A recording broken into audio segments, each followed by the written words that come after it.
everyone. Actually, I'm recording this the night before. I am stuck at home with COVID, and I'm so sorry not to be able to be with you today in person. My name is Jana Renström. I'm the founder and president of the Kota Alliance. And Kota Day is something that we started in 2014 before we even were formed as an organization. And we've had it ever since, every year. And since 2016, we've been at Proskauer. So thank you, Proskauer, and especially Amanda Nussbaum, very much for having us again. We missed it last year because we all had to pivot to virtual programming. And as probably many of you who work for other nonprofits had to do as well. And so today we want to explore a bit what we do now, what changed and what did we learn and how can we come back in full force again and maybe better than we were. So yeah, we thought we would take a chance and host this in person this year, even though it's been a bit iffy and we already postponed it once. And who knows, maybe this virus rears its ugly head again. But right now we seem to be in a spot where we can do this with precautions. So, I think we're all tired of Zoom, and there's something to in-person events, as I think you'll rediscover again today, hopefully. So as Kota is an umbrella organization for other nonprofits that are women-focused and even broader, we love to see other nonprofits here, and of course, as well as women activists and supportive men and students of all kinds, future leaders. Special thanks this year to Shirley Jackson, who invited her Harlem connections.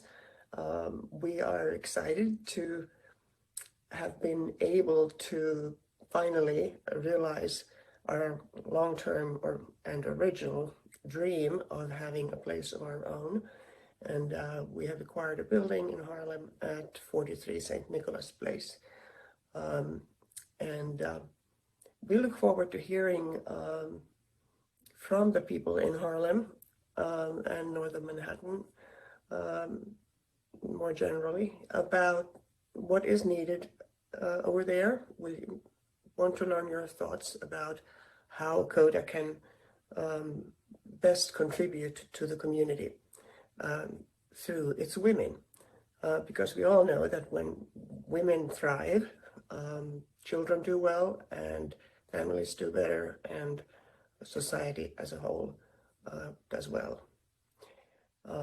And Kota also has a global arm, global partner organizations, and as an organization, we are committed to advancing the Sustainable Development Goals of the United Nations, especially, of course, number 5, gender equality. But you people in Harlem and in New York City, of course, overall, are closer to our new center. And so that's why we look to you for ideas, for programming. We would want to know what the community needs and how we can come together and, contribute. So I think I'm going to stop there and let you get on with it, and look forward to invitations to more events at Kota Nest itself. Perhaps we'll have some sort of town hall. Excuse me. And yeah, we will look forward to seeing you there.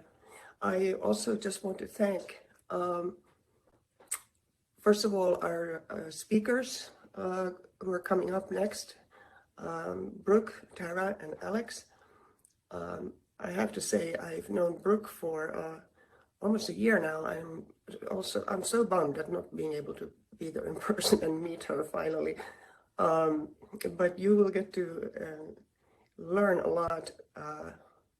There is there really isn't a question Brooke can't answer, I think. So you will learn a lot and enjoy it. And also thank you to our team who put this together and who has done a lot of other stuff as well, of course. Our longest serving consultant, Rabia, Alex, our grant writer, and our newly appointed Director of Operations, Renee, and Director of Development, Kate. So please meet them, and thank you so much for taking care of this. And thank you also to the board members, the junior board members and volunteers who planned this, and some of whom aren't even there, who came because they're working. And so thanks to Kat, to Brianne, Kim, Dana, and Divya. And enjoy. I look forward to now watching you all on Instagram. Take care. Bye. Let's try this. No echo. Amazing. Is that better? Is that a little better? Okay, great. Wonderful. Hi, everyone. Good morning. I am really excited to be here. This is going to be part workshop, part opportunity for you guys to take some notes. I hope you all have a pen and paper. This is perfect. Thanks, Renee. Pen and paper, computer. I don't really love talking head workshops. Well, if that's why you go. But I prefer to give trainings and workshops where you actually walk away with something that you can use. So what I'm going to do is go back and forth between sort of giving you some information and some frameworks and giving you an opportunity to brain dump all of the ideas that you have onto paper before we move forward. I'm also going to invite you to ask questions as we go along. Just pop your hand up. There will be opportunities for Q&A at the end of each section, but I like dialogue. So if I'm moving too quickly, or if I say something and you want more examples, or it just doesn't make sense, pop your hand up and we can go that way.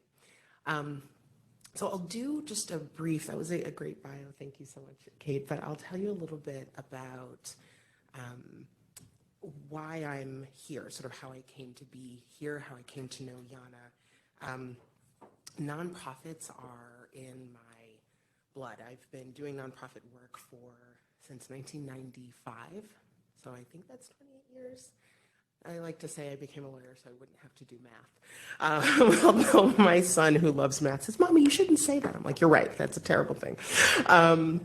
But I have been doing nonprofit work since I started college. I interned actually 4 blocks from here at the New York office of the ACLU back when Bryant Park was still just becoming nice. I think it was like the first summer they did the summer Mondays. And my family is from the Bronx, and I still remember before that, the before times. And so that was my first internship, and I fell in love. I followed the executive director around. I'm not sure I knew at the time quite how funny it was to be this 18-year-old kid who's like, "Can I sit in on your budget meetings? And that board meeting was fascinating. Can I read the notes?" But I knew that I was going to not just do nonprofit work, but startup growth building institutions. I co-founded my first organization when I was at Harvard Law in the Kennedy School with a friend named Brooke. I grew up in Birmingham, Michigan. She grew up in Birmingham, Alabama. We were both named Brooke, so we like to, that was sort of our hook for donors. They thought that was funny. But that was how I learned sort of trial by fire, raising money and building programs and building a staff and really having to figure out that gestalt of strategic clarity and matching your capacity with the funding that you have. And I took that with me to to do nonprofit law here in New York City, moved back after Boston. And I did that for about 6 or 7 years at a place that's now called the National Center for Law and Economic Justice. At the time, it was called the Welfare Law Center, which is why I went. I wanted to do anti-poverty welfare law, but it was the early 2000s and late 90s, and welfare was a dirty word. So they had to change their name, but I still call it the Welfare Law Center. And I took everything that I learned there and realized that my passions and my interests, sort of my zone of genius, would be best served working with the teen parents and communities that I was doing community lawyering, which meant that I was working in partnership with communities to help them be their own legal advocates in impact litigation in court systems. And I realized that I was working with a lot of teen moms, and what they really needed was to build their own capacity to advocate for themselves in all of the systems that they were interacting with. And I could help them a little bit as a lawyer, but I could help them a lot as a teacher and a coach and an advisor. And so I started an organization around 2005, although it didn't become official for a couple years, and ran that for close to 12 years. Doing that, and I worked with cohorts of teens to identify social justice issues in the schools and foster care systems and juvenile justice centers that they were in, and to develop essentially legal advocacy responses to those injustices. So I did that for 12 years, and since stepping down about 5 years ago, I have worked primarily with startups and early stage organizations to launch and build high impact organizations. I run an accelerator for growth stage organizations. That's how I know Yana. She joined a little under a year ago. I run an incubator for startups and a social justice accelerator at an organization here in the city called the Urban Justice Center, just for legal startups, legal advocacy startups. And with the Robert Sterling Clark Foundation, also here in New York, I run something called the Net Lab, which supports early stage social impact networks. So I like startups, I like growth stage things. One of the things that I did during COVID that I stepped down from my organization a couple years before COVID started, COVID came, and one of the things that I found myself doing was holding space for executive directors, development directors, all nonprofit people to come together in those early months of COVID on Zoom and just ask questions. What are you doing? How are you handling this? What are you seeing? How are you sort of staying afloat? And I learned a lot. I thought I'd learned a lot over 20 years, and really I think those first 6 or 7 months of COVID crystallized for me that one of the most powerful things nonprofits that are growing and want to grow in a way that's high impact and stable, one of the core things they need or that will benefit them are frameworks. Now that works out really well because I'm a Virgo. Virgos like frameworks. So it's a nice synergy between, what I think people need and what I happen to be good at. But what I'm going to do today is take, particularly as it pertains to fundraising, some of the frameworks that really crystallized in those early months of COVID that build on the experience that I shared and that I have used as a professor and in my own accelerator and incubators to support early stage and growth stage organizations in stabilizing and leveling up their fundraising. So just to get grounded here, as I said, ask questions as we go along if you want, and you will get a copy of these slides. So why are we here? Why is this particular workshop sort of in the agenda? So back in May of 2020, the Chronicle of Philanthropy did a survey and found that a third of fundraising professionals said that they were advising their staff and their clients to prepare for what was going to be a long-term financial downturn. So this is May 2020, for those of you who remember, 2 months into the pandemic, and folks were already saying, oh, this is going to last years, right? How we ask for money, how much money people give. Now, we all know what the last 2 years have been, particularly in the fundraising space. A lot of it has felt really chaotic. And what continues to be tricky about fundraising during this time, or thinking about fundraising during this time, is that it isn't quite as simple as learning how to fundraise during a crisis. Right. So I'm sure some of you have been, a number of you have been in the nonprofit sector. We were just talking earlier for years, decades. there have been lots of crises. I started my organization the year before, it's 2007, so 2008, everything shut down, crisis. The thing about fundraising in a crisis is that everybody is experiencing the crisis in the same way. And so fairly quickly, all the pundits have, the parameters of the crisis. What we are navigating is uncertainty. It's chaos, right? And that's a little bit different than a crisis because the parameters of uncertainty are uncertain. You can't plan for uncertainty. You can plan for a crisis once you understand the boundaries. But we have to find a way to fundraise, to make adjustments, to scenario plan, to figure out how to connect with donors and supporters, to do that forward-looking planning work that actually undergirds successful fundraising when we don't know what's going to happen 3 months from now. And that's where frameworks become really powerful because the strategies and the tactics can change, right? Whether or not you send 5 emails or 2, whether or not you have 4 fundraising campaigns in a year or 1, those things can change and actually they don't matter that much. The things that don't change are the approaches, what we understand about our donors, about the institutions that we're trying to partner with, about how we do our planning.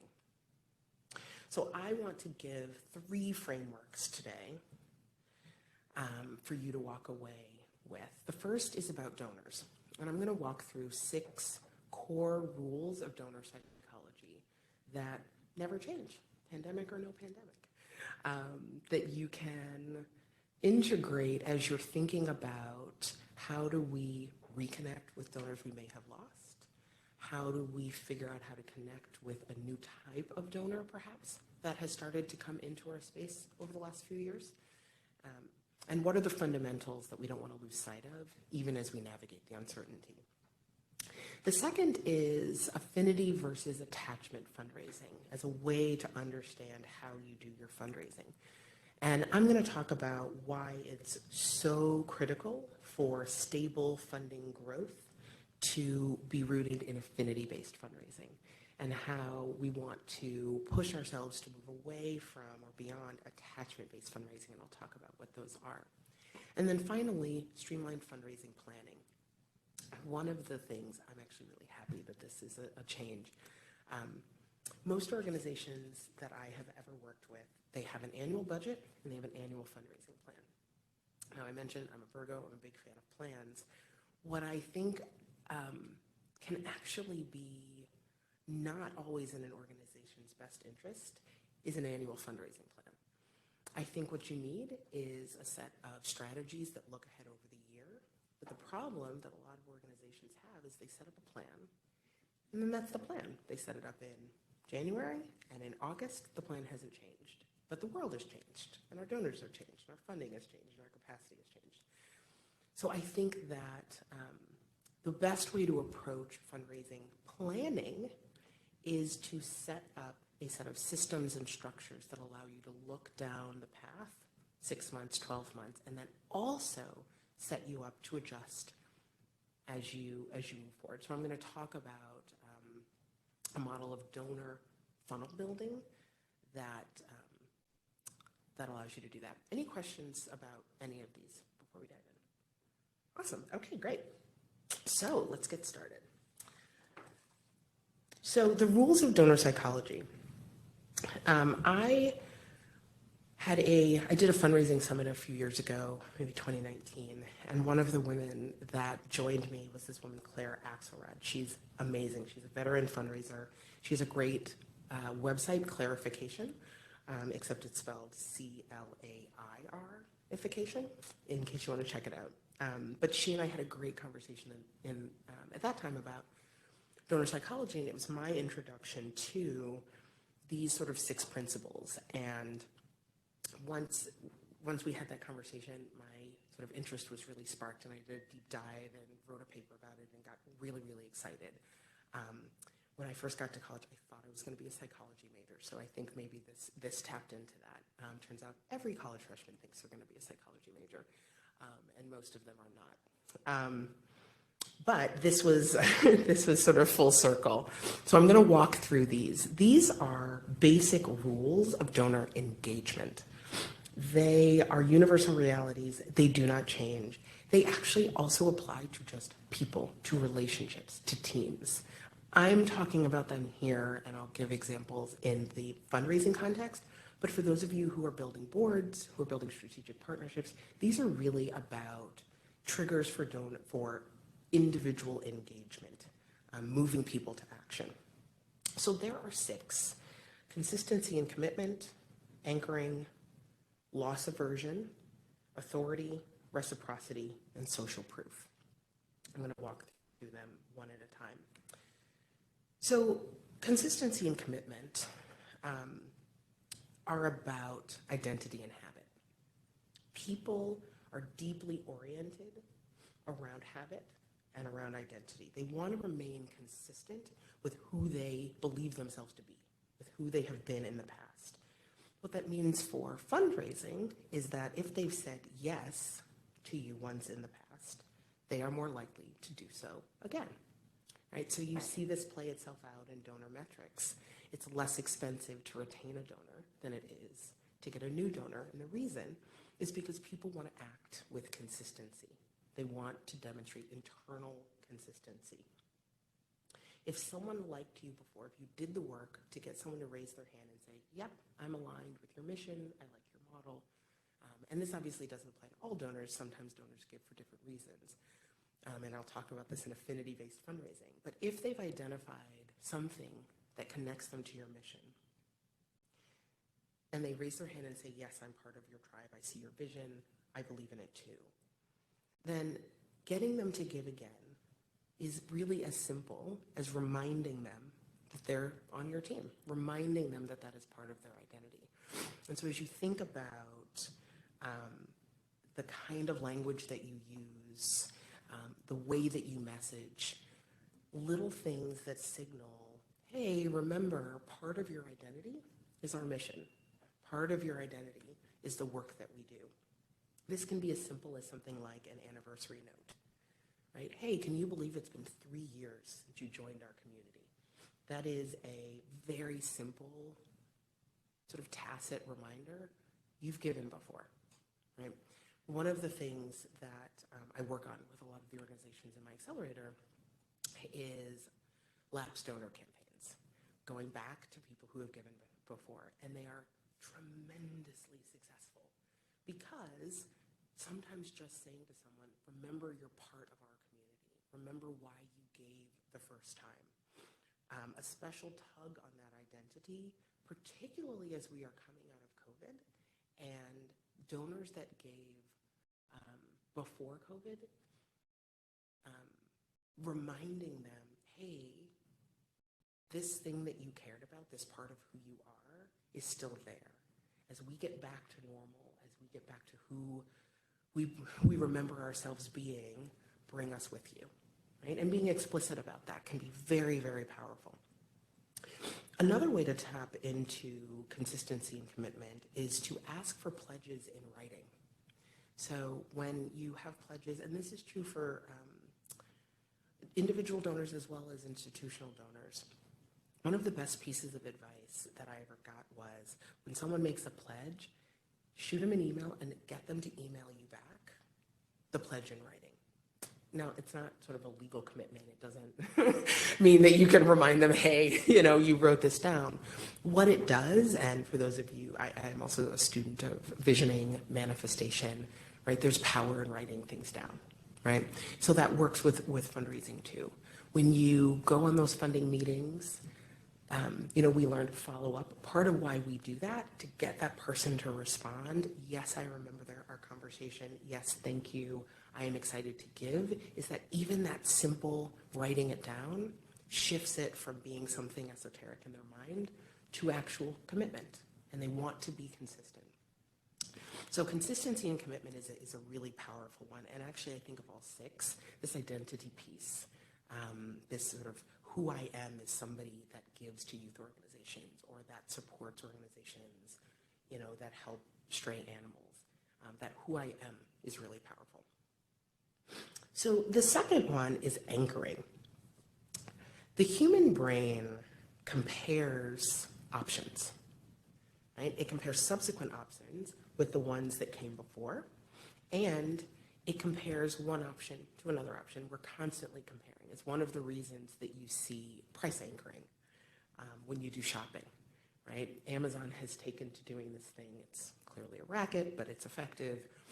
I buy a lot of books and things for my kids, and so when you look at the price, it says $13, and then it's like crossed out, and it's in red, and the new price says $11. Now, the book was probably always $11, but what my brain does, even though intellectually I know, what my brain does is like, oh, I'm saving money, right? It compares to other options. So in terms of what this means for fundraising, this is where things like an expected donation amount, right? On your donation page, having an expected donation amount. This works with board members as well. This is also where sharing typical donation amounts, right? We ask for gifts in, $50, $100, $150, and a little box that says our typical donation is $125. That's a price anchor. That's a donation anchor, and it's very powerful. Part of what is powerful about it is if people don't know what you want from them or what you need from them, they get lost. And one of two things happens when they get lost. They default to the lowest option. So you'll always get that lowest box, right, on your donation page. Or they leave, right? If they can't sort of figure out like where they're supposed to go, they'll leave. And so providing a clue with how you want to anchor them can be really important. Donor levels. This is also something that I work on, particularly in my incubator with the early stage organizations. Having explicit donor levels, this can be really powerful with institutional partners so that people understand where they are. They can anchor themselves within this community that they are opting into. The third one I want to talk about is loss aversion. So this has been a really powerful one over the last few years, but it's actually something that's true all along. When people feel connected to something, they are hardwired to try to avoid the loss of that thing. Particularly during the last few years, and in the early months I saw this a lot, really helping people to understand how their donation is playing a role in keeping your organization stable, in avoiding the loss that could be happening because of COVID. And I've had a lot of conversations with folks where that sort of explicitness has made them uncomfortable. But the reality is people give to people. Humans give to humans, not institutions and not missions.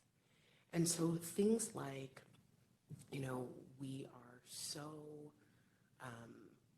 honored by the support that we've gotten over the last 2 years. We have kept our staff, we've added benefits, we've made sure that folks are able to take care of their families.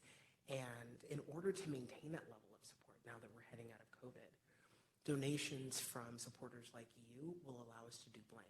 That is a subtle signal, subtle sort of nod to what you are trying to avoid the loss of. And it humanizes you and your organization. There's this really interesting experiment, and Claire shared this with me, that illustrates how to think about this trigger. People in this experiment were shown a coffee mug, and they were asked, some of you may have heard of this, they were asked how much they'd be willing to buy it for.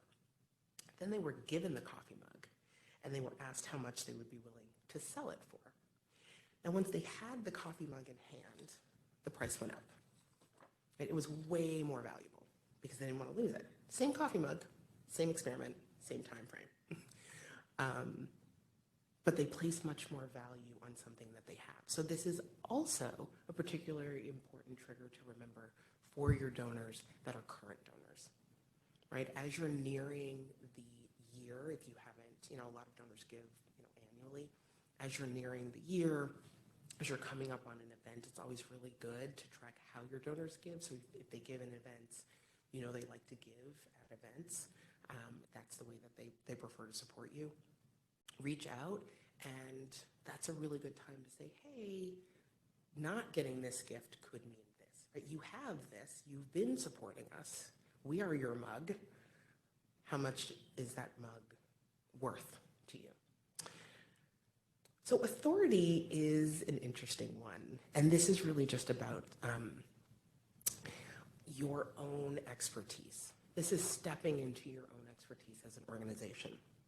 So people trust experts. There's a reason that when you go to a conference, people read their bios. You want to know who's in the room and why are you the person standing at the podium giving me information? Why am I allocating my time, my resources in this way? Donors want to know the same thing, right? We know that. That's why we do annual reports. That's why we do newsletters. But as you're thinking about the content of your social media, of your communications plan, of what goes into your newsletter, your cultivation, essentially, of your donors, really think about how you're demonstrating authority, because this is a really powerful one when donors go to make choices between organizations. Whereas the identity piece, for example, is will I give to you or not give to you? Authority is where authority is really the trigger that's at play when donors are like, I have X amount of philanthropic capital to allocate, and there are 3 similar organizations. They're instinctive signals that they look for, and a lot of those signals are about authority. So the key here is to identify the areas of expertise and knowledge that your organization has. And sometimes you overlook those because you know what you know and it feels very familiar to you. But as you're thinking about your content and your cultivation events, your cultivation communication, really lean into where is there data that you have access to that nobody knows? Where are there insights that you're getting from constituents that you work with, communities that you're in, conversations you've had, trainings that you can offer? Where can you demonstrate, hey, we have this mission, we have this theory of change, and we know what we're talking about, right? We are trusted by the people in our communities. We are trusted by the clients or the constituents, et cetera. Demonstrating that is something that when folks are looking to make their choices will help them to feel much more connected to your organization. Reciprocity is the simple notion, you scratch my back, I'll scratch yours. And when it comes to fundraising, this is stewardship, right? What we're talking about is stewardship. And it's sort of the flip side of the thank you. And it's gonna sound a little creepy, but it's true. Part of stewardship is recognizing, honoring, and showing gratitude. Thank you for joining our community. Part of stewardship is also about triggering reciprocity, because when you offer someone your hand in thanks, what do? They offer their hand. When you steward in an effective way, in addition to really making that donor feel special, you are also triggering a sense of the next time your ask comes, the next time your newsletter comes, they are more likely to open it when they have been properly stewarded. And it's not just because in their brain they're like, oh, this organization said thank you, so I'm going to open their newsletter. That's intellectual. What's actually happening at a deeper level is this person that I'm in community with, this institution, that has taken the time to share and say thank you, just sent me a note. I need to open that note, right? Reciprocity is really powerful. So as you think about your stewardship, one of the reasons that I always say you want 2 to 3 thank yous between each ask. I get a lot of questions from people about, can we ask more than once? Absolutely, always ask more than once in a year. The key is, are you stewarding between those asks? And if you do it effectively 2 to 3 times, different kinds of thank yous, different kinds of recognition, you will trigger this sense of reciprocity, that we are in community with one another. We are working together towards this mission. And that's a very powerful one.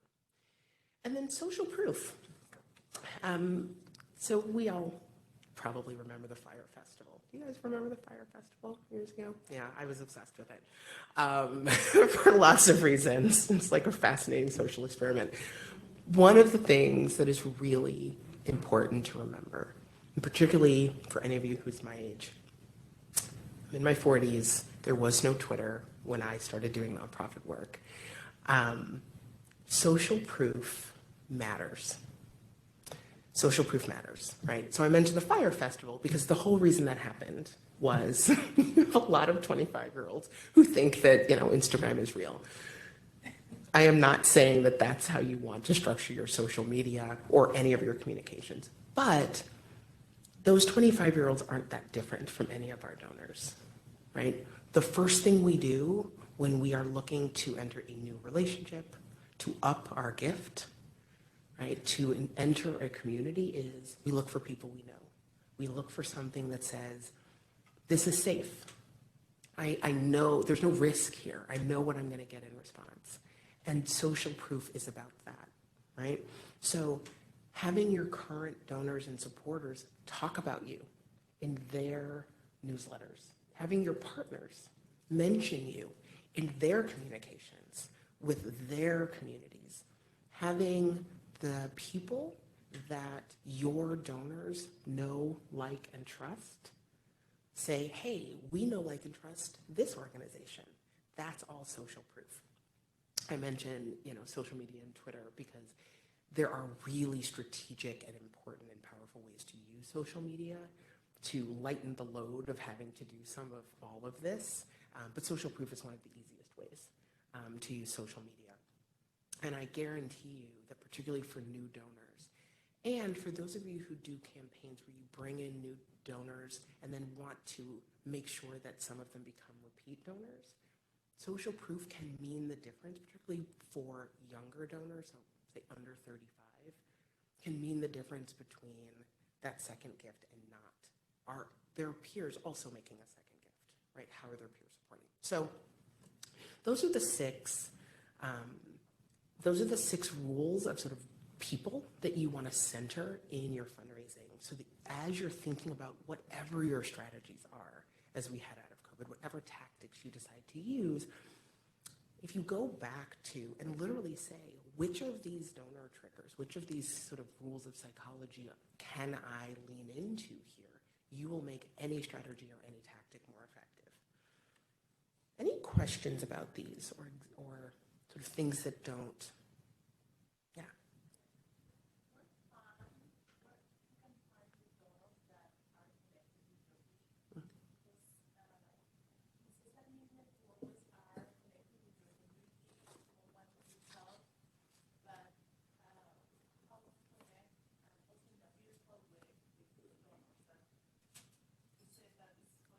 Mm-hmm. Yeah.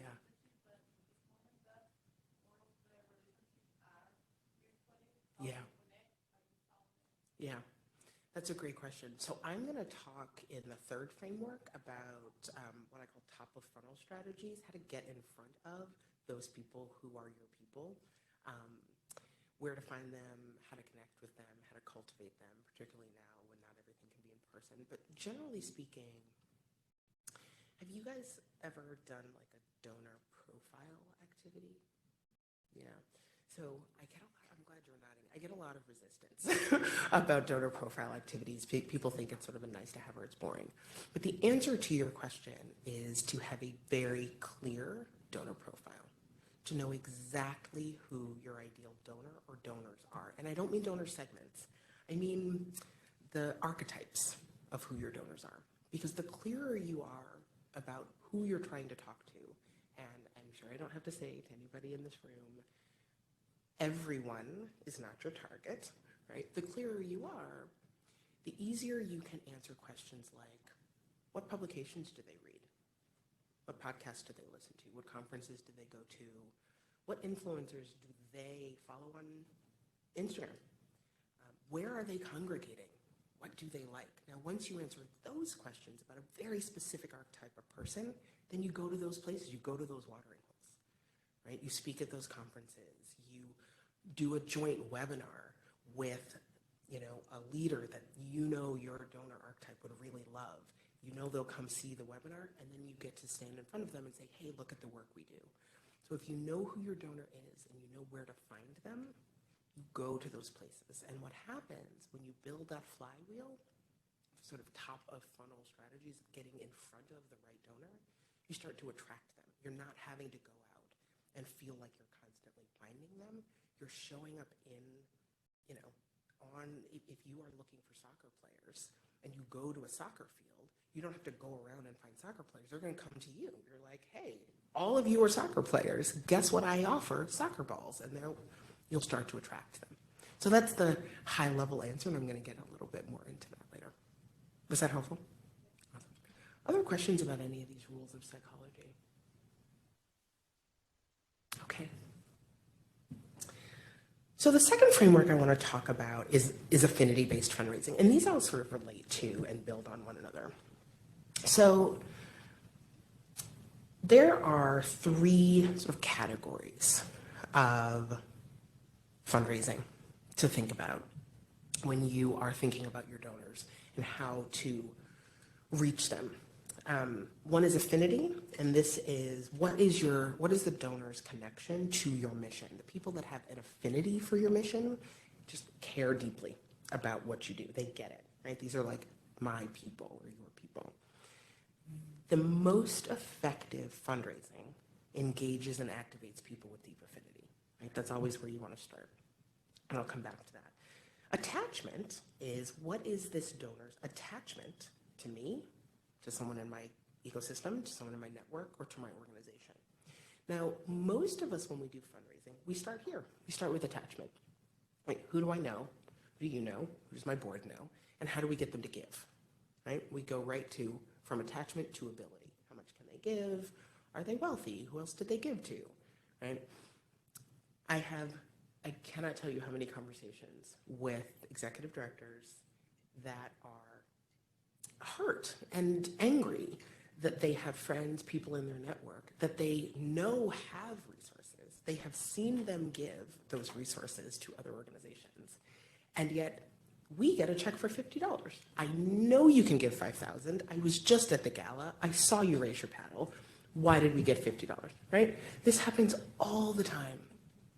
And the reason, when I hopefully often talk people off the I'm cutting this person out of my life ledge, is when we start with attachment and don't ensure affinity, we don't get our best donations, right?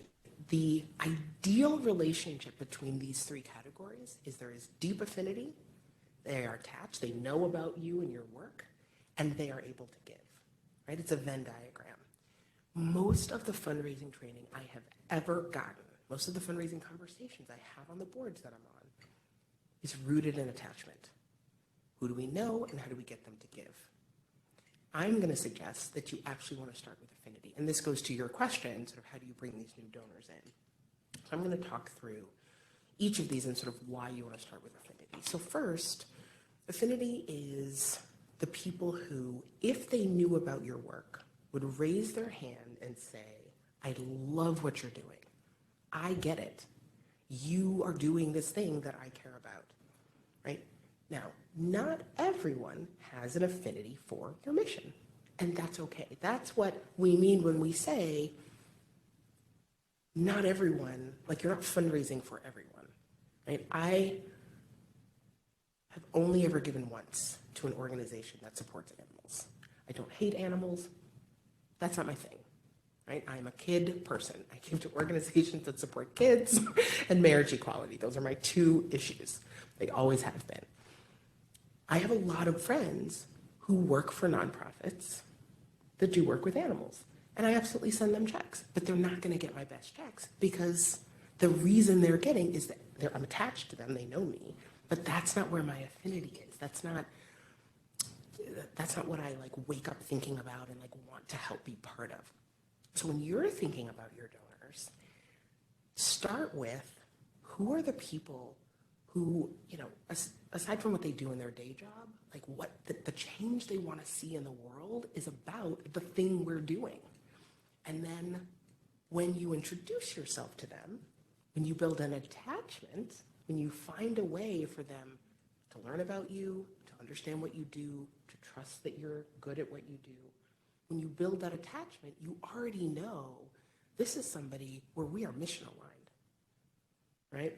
They are in their job doing whatever they do every day, But what they really, really care about is helping bring water and resources to communities, like Flint, Michigan.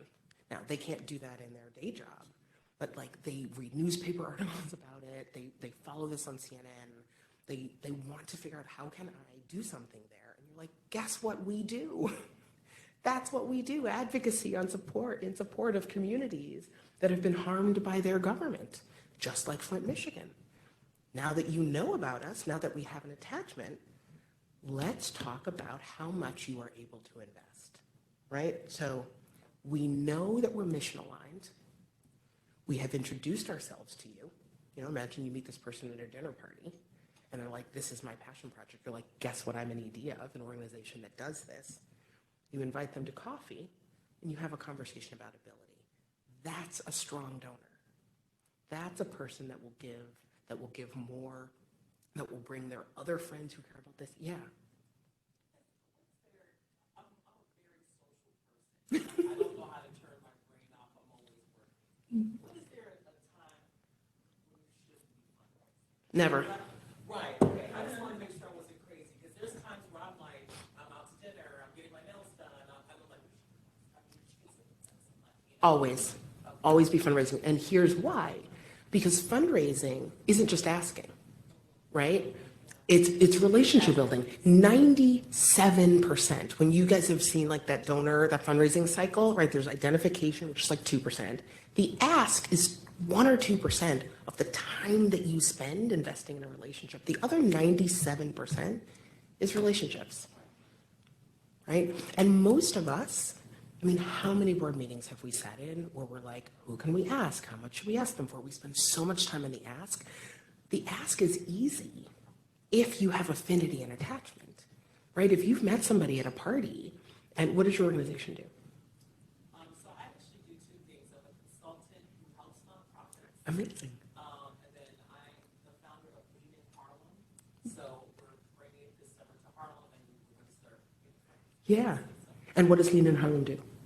Lean In is, did you guys remember the book that Son just Yes. Lean In? There's thousands of organizations around the world, so we're creating our first Lean In Harlem. Fantastic. So you're at a dinner party and you're talking about, right, you're talking about, let's say you're talking to me. I have 2 small boys. I am really grappling with exactly this. And we start talking and vibing. That's fundraising. Because your mind is thinking, you know what I actually think Brooke would really like? I think she'd love to come to one of our fundraising events or brunches. So when you email me the next day and are like, hey, we have this great brunch coming up. It's not an ask. There's no fundraising. You are giving me an opportunity to connect to attach to something I have an affinity for. It's an invitation, right? And the more you do that, by the time we then, a week later, because I'm going to be super excited by this brunch and energized by meeting all these other women who are like, oh my God, you're just like me. Then you follow up and you're like, you know what? We have this campaign coming and I'd love for you to invest $50. And I'm primed, right? I care about it. I've learned about what you do. I have an ability. I'm a perfect donor. That's how that works. So always be fundraising. And what that also means is different people fundraise in different ways. So this is also something to share with board members who are uncomfortable with fundraising. Nobody should be uncomfortable with fundraising. It's not hard, right? You may be uncomfortable asking, but not everybody has to be an asker, right? Sometimes your role on a board in fundraising can be the cultivation, and then the ED will come in and do the ask, right? There should always be asks happening, but if we understand that all of this is fundraising, right? And I'm gonna, in this third framework, I'm gonna sort of walk through the tactics, that it's all fundraising. Then there are conversations with our team, with our staff, with our board, with ambassadors about where they plug in. Do we have people who are volunteers or strategic partners who are out in the world helping us find people who have an affinity? That's their role, right? They're just out sending you emails like, oh, I was just at this conference and I met 15 people who would love your organization. That's fundraising, right? That's bringing people in. So you grow your network of individual donors by starting with affinity and building from there. And I want to talk about how to do that. So I call this a donor map. This is just a visual representation. It doesn't actually have to be a Venn diagram. But you want to think about your donors with new eyes. Take a moment to think about your entire ecosystem of possible donors. And these are not people you know. These are all of the people in the world who, if they knew about your organization, would want to invest, right? And then you map them. And you do that first by looking at affinity. And this is where I'm getting a little bit more in depth into the question you asked, right? Brainstorm watering holes. Where are the blogs and media, social media, podcasts, conferences, events, brunches, clubs, sports teams? Where do your ideal donors hang out? And ideal doesn't mean you like them. Ideal means like they have the most affinity, they're the best fit. Think about other organizations that they're connected to, that they work for, that their board members are on, where they volunteer, right? That's also an indication of affinity. And finally, think about categories of people who might care about your mission. So the organization that I ran was a legal advocacy organization, did anti-poverty work with young Black and brown boys and girls in New York City in particular. Now, most of the people that my family grew up with would like that my parents were these kids.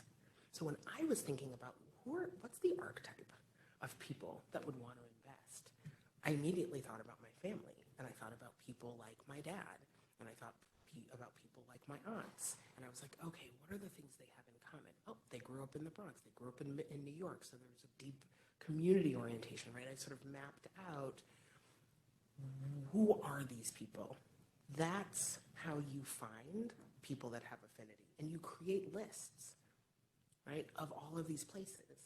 And then, and we'll talk in the next 5 minutes about how to get in front of them. But your map right now is just brainstorming where to find these people. Then you also map who do you know, right? Who are your attachments? And the goal with thinking through and fleshing out, and this may look familiar for those of you who have done fundraising trainings with your board, it's always a personal network map, right? It's always this piece, this attachment.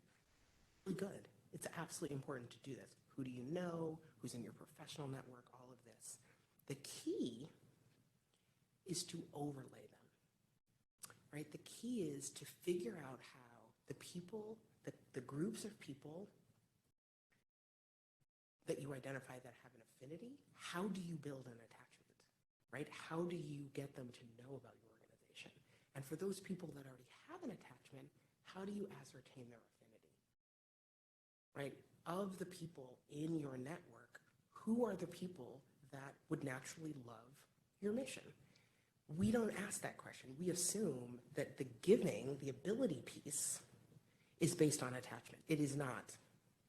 It is based on affinity. So even when you do that network mapping, which we absolutely should do, go backwards or sideways and also ask, where is there a natural overlap between affinity and attachment? Now, you're going to have some people on the right that you know that, like people that gave to my organization. My best friend and her husband, foster care was their issue. That was not what we worked on. They gave every single year. They were absolutely in the attachment circle, but they weren't in that little Venn diagram because the depth of affinity wasn't there.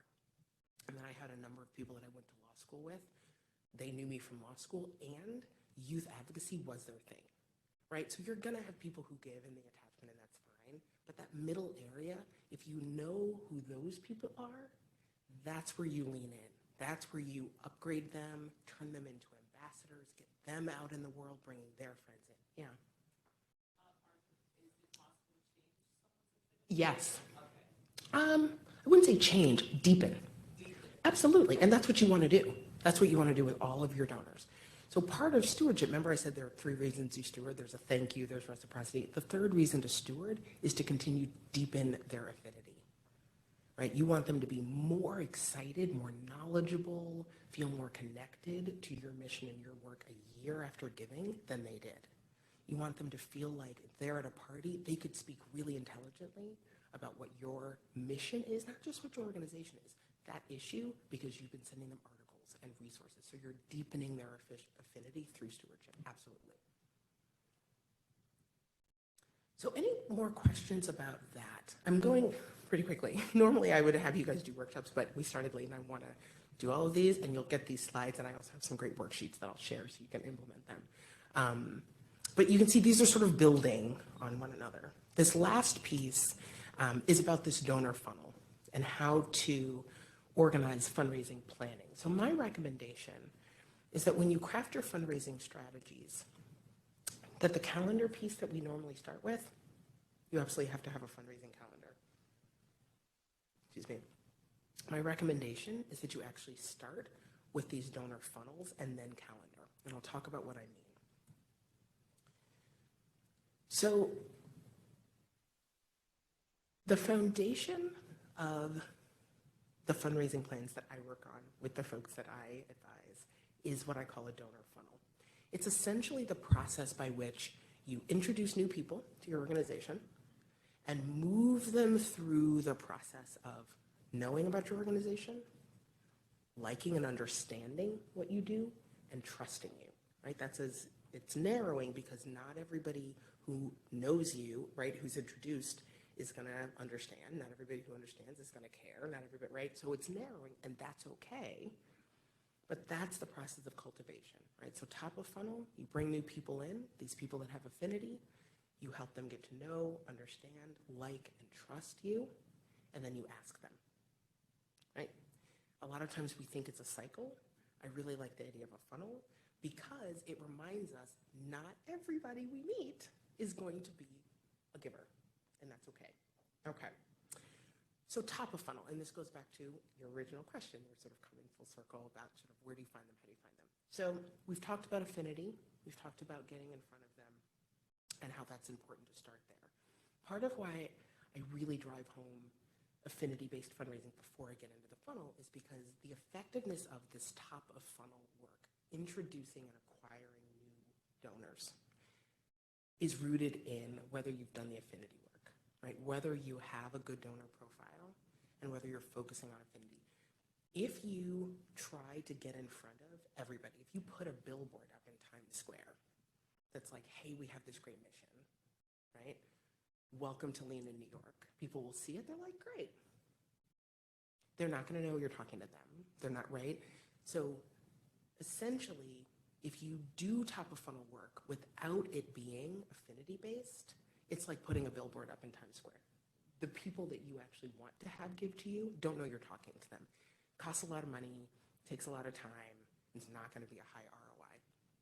So when you think about effective top of funnel strategies, meaning introducing new people, finding them, getting in front of them, and acquiring them, bringing them, not acquiring them as donors, acquiring them as prospects, bringing them into your funnel, I recommend 3 core strategies.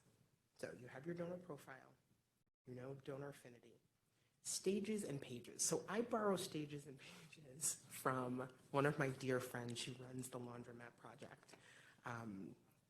Kemi? They just moved to Brooklyn.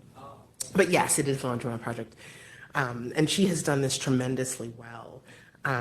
Stages and pages are essentially, you're looking for ways to create that initial attachment.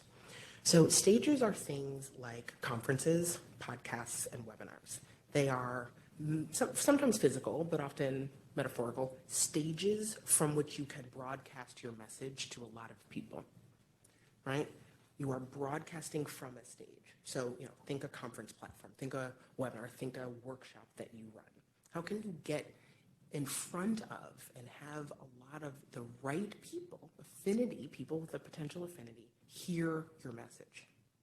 2 things to think about here. You are looking for blogs, podcasts, conferences, workshops you can run that are targeting your people. So not every conference is made equal, right?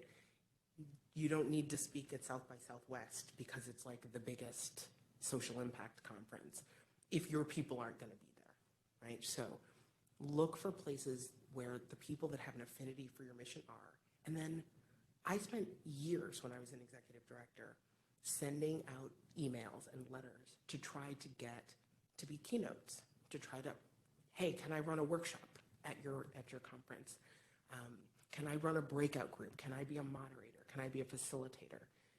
That's the first thing. Get into these, be in these spaces, be up on the stages so that people are seeing you. The second thing is when they see you, say the right thing. And by that, I mean always have a call to action, right?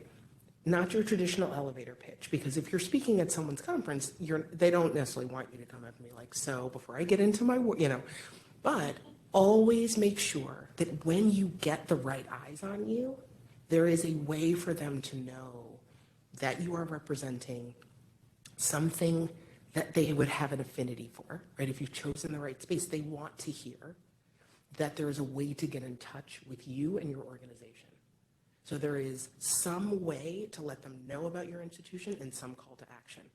And sometimes you'll have to be creative about doing that, but the purpose of speaking on these stages, et cetera, is to get eyes on your mission and to move them into your funnel. Okay. Pages work the same way, except it's eyes on your work. So instead of a conference, think a magazine, think a blog, think about the kinds of publications that your people read. Do they read the New York Times? Do they read AM New York, right? A lot of my folks, when I was in ED, loved AM New York. So I wrote an op-ed. Well, they didn't call them op-eds. I wrote a piece for AM New York. A lot of my 30-something lawyer donors, that was one of my profiles, loved Huffington Post. So I made a point to try to get some op-eds in Huffington Post about my teen dad work, and I saw a huge boost in support. So where can you get eyes, right? Stages and pages, that's how they work. The second, social media. Now this has become even more important because of COVID. It just skyrocketed, and that organizations who previously were like, we absolutely have our social media covered. We've got an intern. She comes in every Friday. She posts some stuff on Instagram. It's great. That is not a social media strategy. And there's just a lot being left on the table, right? And so part of what we are learning is that social media is a really, really great way, if you go back to the donor profile, to the donor triggers, to do some of this cultivation, the know, like, and trust, showing your authority, stewarding, saying thank you to people, social proof, that some of this work of communicating with your people can be done in parallel to your newsletter, to your conferences, if you are strategic about social media. And then third, partnerships, right? If you know, and remember when we were brainstorming Affinity, who are these organizations and institutions that your people support, or work at, or part of, et cetera, partner with them. Do a joint program, do a joint webinar, host a joint convening, do a fireside chat with their executive director. How can you get in front of their people? Because you know that their people are your people. Right, so these are what we call top of funnel strategies. They are tactics for identifying the right people and getting them to know you, top of funnel.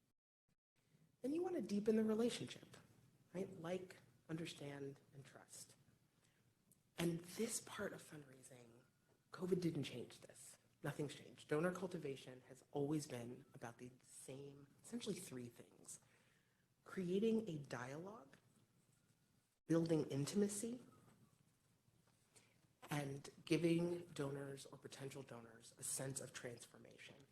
So the dialogue is finding ways to discover what potential donors care about so that you can communicate your alignment with that thing. And so you're asking, can you increase affinity? What you're actually doing through dialogue, through finding ways to be in communication, is you're asking questions about what their affinity is, about how it manifests itself, so that you can reflect that back. Oh, the way that you like to support X, guess what? This is what we do, right? You're learning about them so you can be in dialogue with them. This is where segmentation can be really powerful, so that we tend to segment our donors based on giving level. That's important. But if you think about segmenting based on affinity as well, then people will feel like you are in dialogue with them.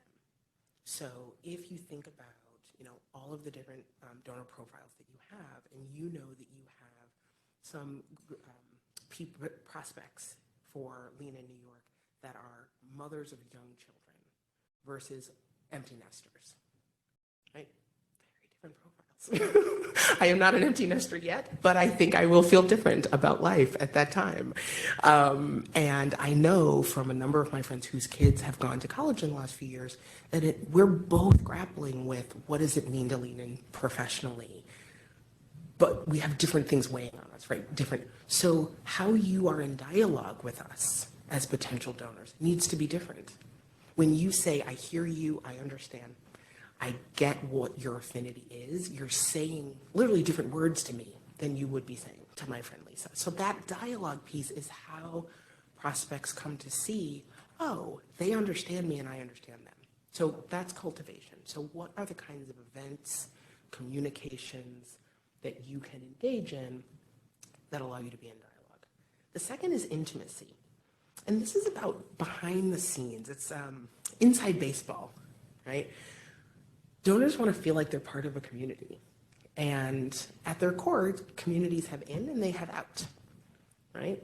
So being in our community means something. What does it mean? That's what donors want to understand, right? So intimacy is they know things about what's happening in your community. They know things about what's happening around your mission or your issue. They have insight. They share something with you and your team and your board that not everybody has. And that sense of intimacy is where the reciprocity comes in. It's where that identity comes in, right? So building a sense of intimacy. So as you think about cultivation, particularly if you can't do it live, what are ways virtually that you can create a sense of intimacy with people? I like things, for example, BombBomb and Loom are two tech tools. They're both video tech tools. BombBomb allows you to send video directly in emails, and Loom allows you to make these sort of quick videos and send them. Video is really powerful, right? So we tend to think online cultivation, Zoom, there are lots of other ways to cultivate that aren't just about cultivation events, right? You can create intimacy by sending a 30-second Loom video to all of your major donor prospects to say, hey, you know, Kota Nest just broke ground, you know, yesterday. Wanted to send you this picture. Wanted to send you this little video. You know, hey, we had our first brunch for Lean in New York, and people were just really, really excited. I'm just sending you this little 30-second video clip, just a screenshot of the room. You send that in video to donor prospects, intimacy, dialogue, really easy to do, right? And then finally, transformation. People want to feel like they've been impacted in some way. They've learned something, they've grown, they've made a new connection or a new friend. There's been some emotional change of state. So as you're thinking about cultivation, how can you bring about that sense of transformation? Now, the bottom of the funnel is the ask.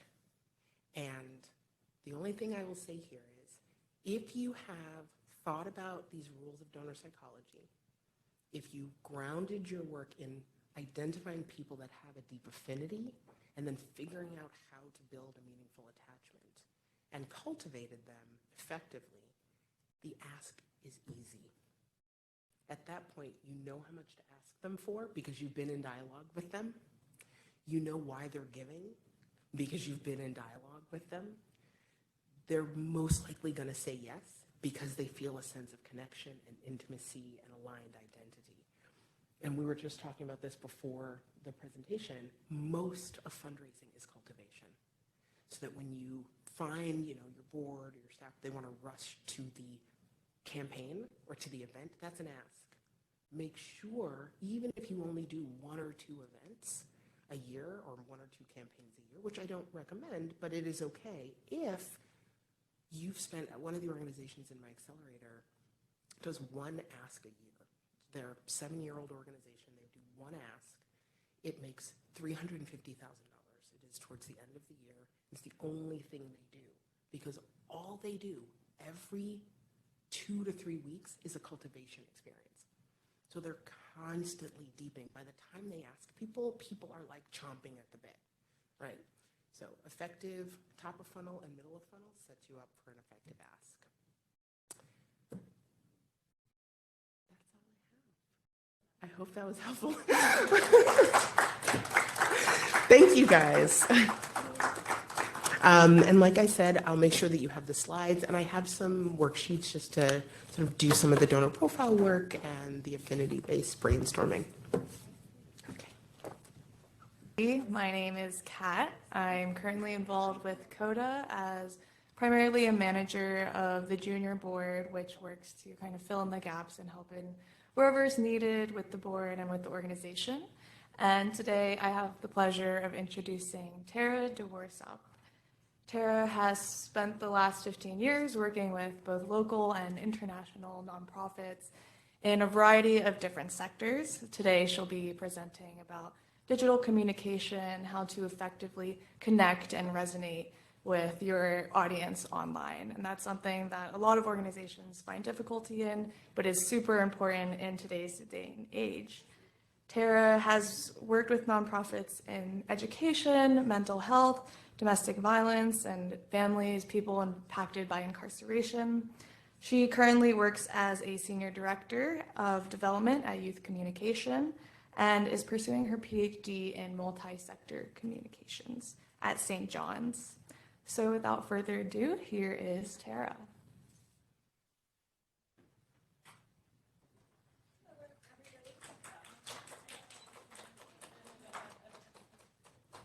So my name is Tara. Thank you for that very kind introduction. And before I get into the presentation, I wanted to put the social and the social media part of this workshop, and I thought it'd be nice if we could just go around and introduce ourselves. And that way, as I'm going through the presentation, I can also see if I can tailor some of the things that I'm talking about to you and your needs. So if you don't mind, I'll start with you, Sincere.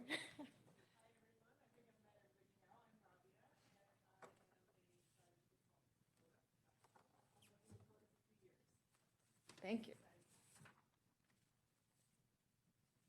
Would you like to go next?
Thank you.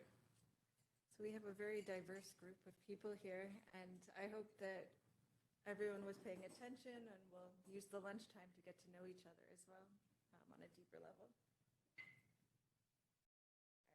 All right. So now it's my turn to introduce myself, and my name is Tara DeWorsop. As mentioned before, I have over 15 years of nonprofit experience. I've worked in Thailand. I lived there for a year helping to start a nonprofit that was focused on sustainable community development. I still serve on the board for that nonprofit, and it's focused a lot on microenterprise, climate change, and also on preventing sex trafficking through building up the economy locally. I worked in Japan for about 5 years, and I worked with a university in just outside of Tokyo in Mitaka, and it was very much focused on international liberal arts. It was very neat because it was formed just after World War II with the idea of peace building and reconciliation between Japan and the US. So actually the first building there was created out of a warplane manufacturing center. And the main entrance into the university was where planes used to take off. So needless to say, with that kind of theme and background, it was very focused on peace building, social entrepreneurship, and trying to build bridges around the world. When I was working for the Japanese university, I focused primarily in alumni development and fundraising, event planning, and I did that both in Japan and in the US, so working with international delegations. After that, I traveled a bit around South Africa, Australia, India, and I was teaching classes in social entrepreneurship and fundraising development, but also just sort of a little bit more about cross-cultural collaborations and the ways that we could work together.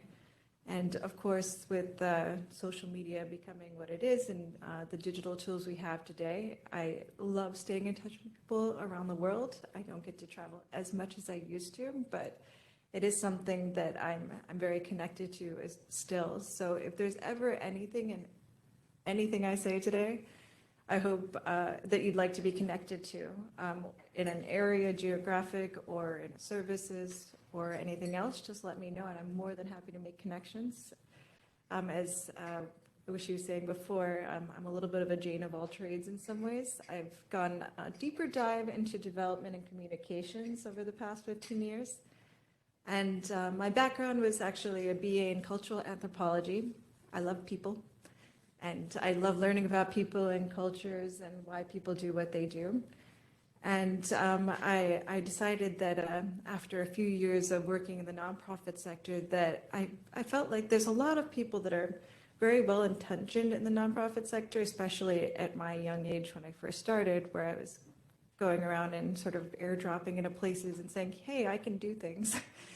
And then I felt like cultural anthropology, I didn't have some of the hard skills to be able to make an impact. So I decided to go back to school and get an MBA, and I went to the most, I jokingly call it the most finance bro-y kind of business school. I went to NYU Stern, and I purposely chose that because I wanted to have a little bit more of the corporate finance sector, a different perspective. And I feel like there's only good things that can happen from these cross-sector collaborations.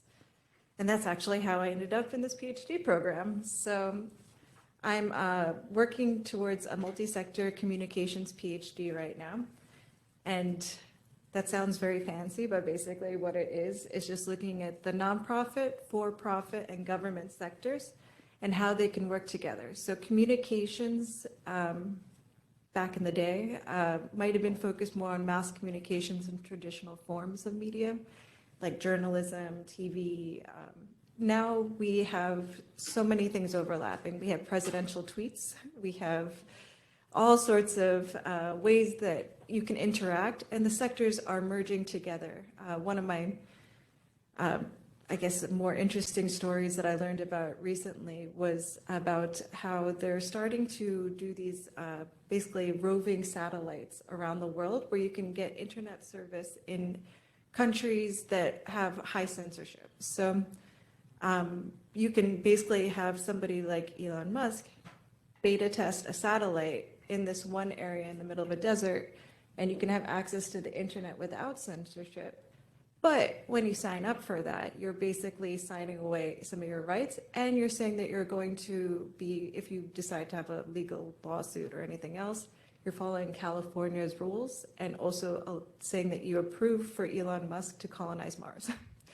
So it's all these weird things that are interlapping on such a crazy level. It's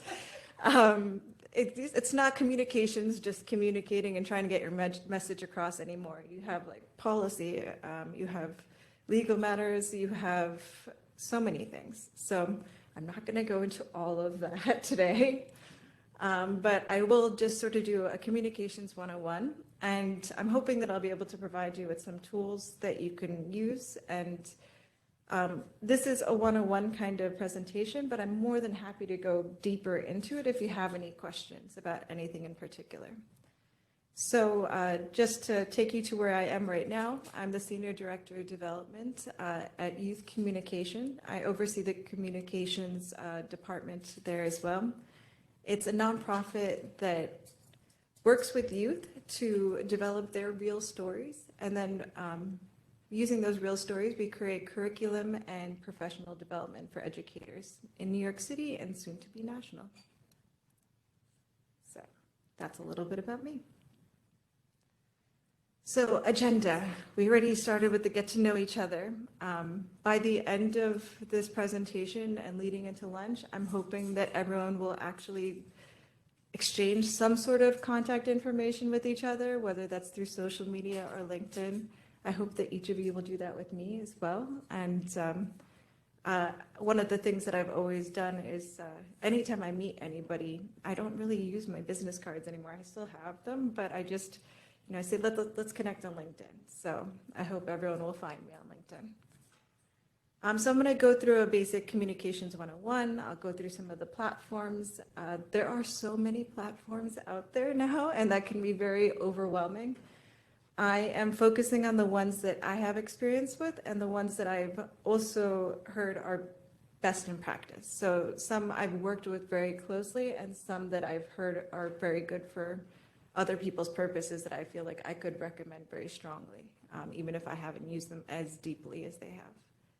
I'm also going to focus a little bit about fundraising and friend-raising. My majority of my experience in life is in fundraising, but I know we have two amazing speakers that have done and will continue to talk to us more about that. So I'll focus more on the communications aspect of fundraising and friend-raising, and then give you some tools so that you can figure out how to get your message forward and also measure your return on investment, in case you don't know what ROI is over there. I got to stop with the acronyms.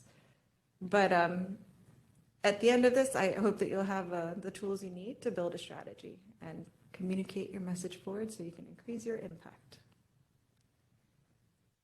So why are we even talking about communications? So I'm going to do the PhD thing right now and go into the etymology and the breakdown of the word communication. So the Latin roots of communication are really based in communis, in the common, the public, the shared by all or many, and it's about building community more than anything else. So when we're thinking about how we want to use communications, these are things that I feel like should guide us. No matter what we're doing, it's always a person behind it. It's not just unless it's a bot, but that's a whole nother presentation as well. But if we're looking at communications, it's really about connecting and building that community.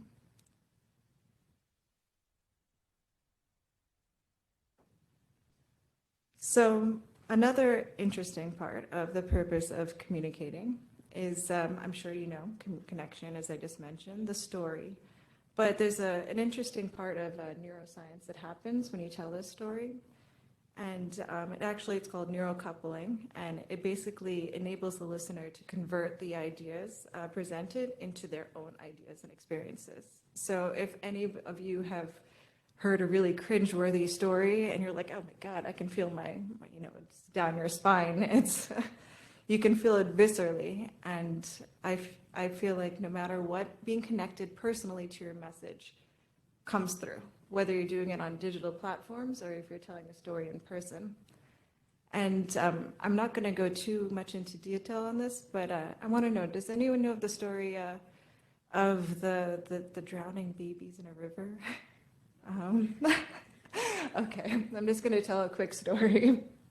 And all right, so this is relating it to fundraising, but basically there's this guy that's walking along a riverbank, and he's a good guy. You know, he's aware of his surroundings. He's looking around. He's taking a stroll. It's a nice day. And he's enjoying the river and how it's looking. It's moving along nice. And he sees a baby, and the baby's struggling in the water. So being the good guy that is, he dives into the water, and he goes swimming after the baby, and he manages to get that baby, and he saves it, goes to sit on the riverbank, and he's catching his breath, and he's like, oh my gosh. Oh my God, all right. He looks up the river and he sees another baby coming. So he dives back in and he goes swimming. He saves that baby too. As he's not even had a second to catch his breath, he looks up and he sees another baby and another baby and another baby. This is what we call donor fatigue. So every single one of us are good people. Every single one of us, I believe, has causes they really care about and really want to save these babies, right, in the river. We have things that we really want to do and invest our time in, but we have only a limited amount of energy. We only have a limited amount of bandwidth. I think that right now it's down to 5 to 10 second videos on social media in order to capture people's attention spans. So it's when you might have had an opportunity to have a full proposal or an hour-long documentary. Now you're getting further from 5 minutes to 3 minutes to 1 minute to really tell your story. Yeah, it's kind of sad because you really can't. You're sort of minimizing the humanity of the causes, and I think that there are ways around that, and I think that what we need to do is use these tools to bring that humanity back to our messaging. And when we're looking at ways that we can communicate, we don't want to be feeling like we're constantly chasing after one thing or another and like our message is too broad, or we're not able to go deep dive and really find the upstream solutions. So the ending of the story is, what if that guy, instead of diving in or just giving up, he looked upstream and he thought about, maybe can we teach babies how to swim? Or maybe we can put a little fence over there so that they don't actually fall into the water. Or we can think about how we can use our methods in a really strategic way so that we're looking upstream towards solutions that have the greater impact and make the most use of our energy and time. So I hope I didn't shock anybody too much with drowning babies. But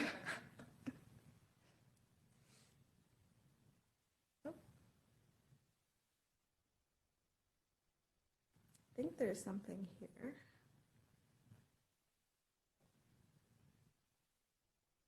I guess we'll skip a. Oh, sorry, 1 second. So obviously, leaders today recognize the critical role of communication, and as mentioned earlier, through COVID and the pandemic, online communications has become really integral and basically necessary. There's no way that we can really communicate and compete on the same level without embracing digital and online communications. But we really want to make sure that we're consistently communicating the right message through the right channels to the right audience. And we want to make sure we're measuring this too.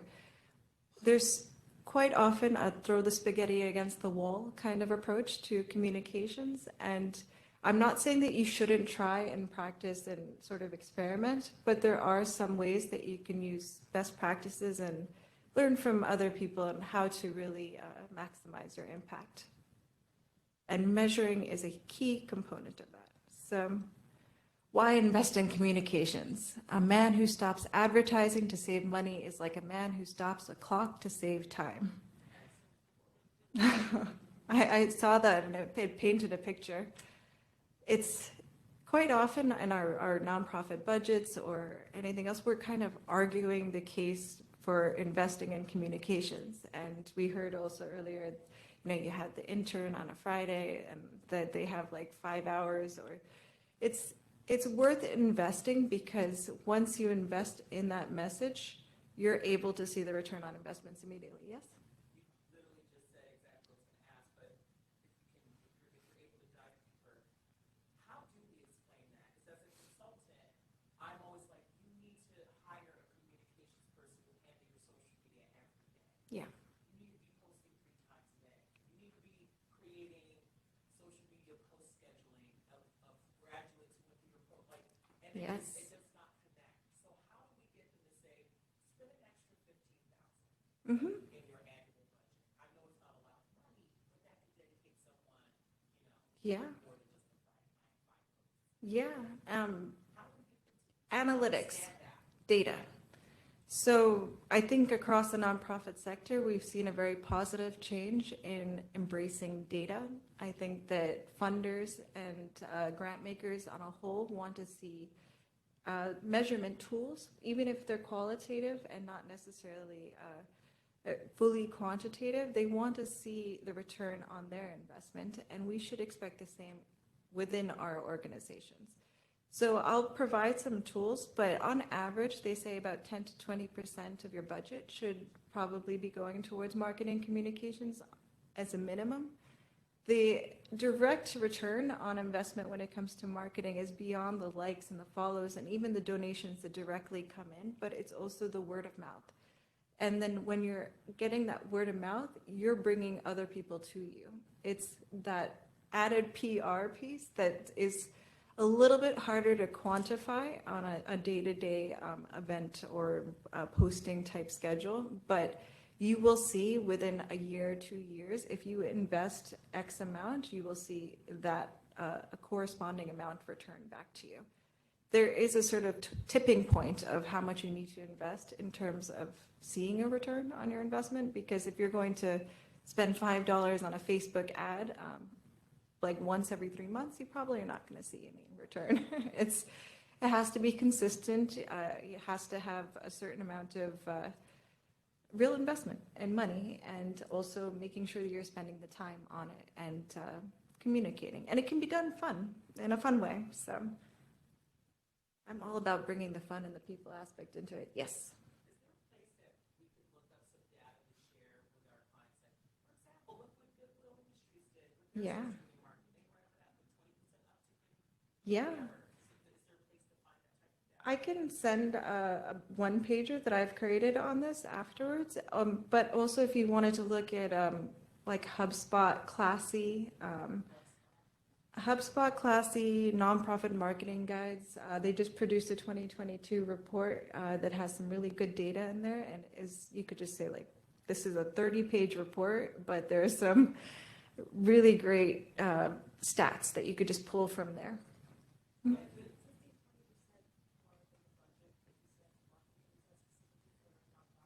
Nonprofits. For-profits don't need to be sold on this. They are investing even bigger amounts, much bigger. Yeah. Yeah. Well, that's just disappointing. That's. But look at the numbers over here too. So YouTube alone, this was actually a couple of years ago. They didn't have the stats that I was looking for 2021 or 2022 yet. But the YouTube blog that I was researching for said over 1 billion hours of content are consumed every single day. That's insane. And that's, of course, we're looking at that globally, but when we're looking at the demographics, that's not only the younger generation, it's also adults. And quite often there's this cross collaboration. So you're looking at using these tools to feed into each other. For example, an Instagram short reel of maybe 3 seconds to 5 seconds that are teasers can lead to YouTube, and then you want to learn more. So I think that just the fact that everybody's congregating there, I think we were talking before about finding these watering holes, YouTube, social media, everybody's on their phone all the time. These are the watering holes that are actually much better ROIs than putting together an in-person event quite often. Not that I don't love events like these. This is something I prefer than just messaging another person, but I think it can be used in collaboration with digital tools. So another thing is between 2020 and 2021, over half of donors said they were more likely to learn about new causes and donate to campaigns through social media. That's an incredible amount, and I think that's an underestimated amount. That's not counting the number of posts that their friends are sending. It's also just sort of through the algorithms that they're tracking. But I know, for example, my friends kind of hate me because I'm constantly sending them messages being like, I know you'll be interested in this. I know you'll be interested in that. It's that sort of the organic way of building affinity and trust. And I think that it's a gold mine right now. So more numbers, more stats, because I think that in order to really invest, we need to look at the numbers. We have to show that this is where people are, this is exactly where the money is being spent, and this is how we can get a return on investment. This is a strategic effort within your organization. It's not just the social aspect of it. This is something you can track, and you will see a return. So 59% of US adults are daily users. I think that's also an underestimate. These, I think, are very conservative numbers. But if you're looking at Instagram stories, Reels, how many of you are using Reels? Yeah, our intention, I'll count it. So does everyone understand what Reels are? Yes. Okay, some Instagram posts typically have been a photo, right? And then you have the live stories, and we're going live right now, right, on Instagram? So hello to our audience out there. So you have Instagram Live, then you have Instagram videos that are about a couple minutes long. Reels are like TikToks, and they're about a few seconds long, and there's usually what has gone viral in the past are these dances and things, but you don't have to dance. I will suggest a few other alternatives because dancing is not my forte either. And there are ways to engage with these short clips.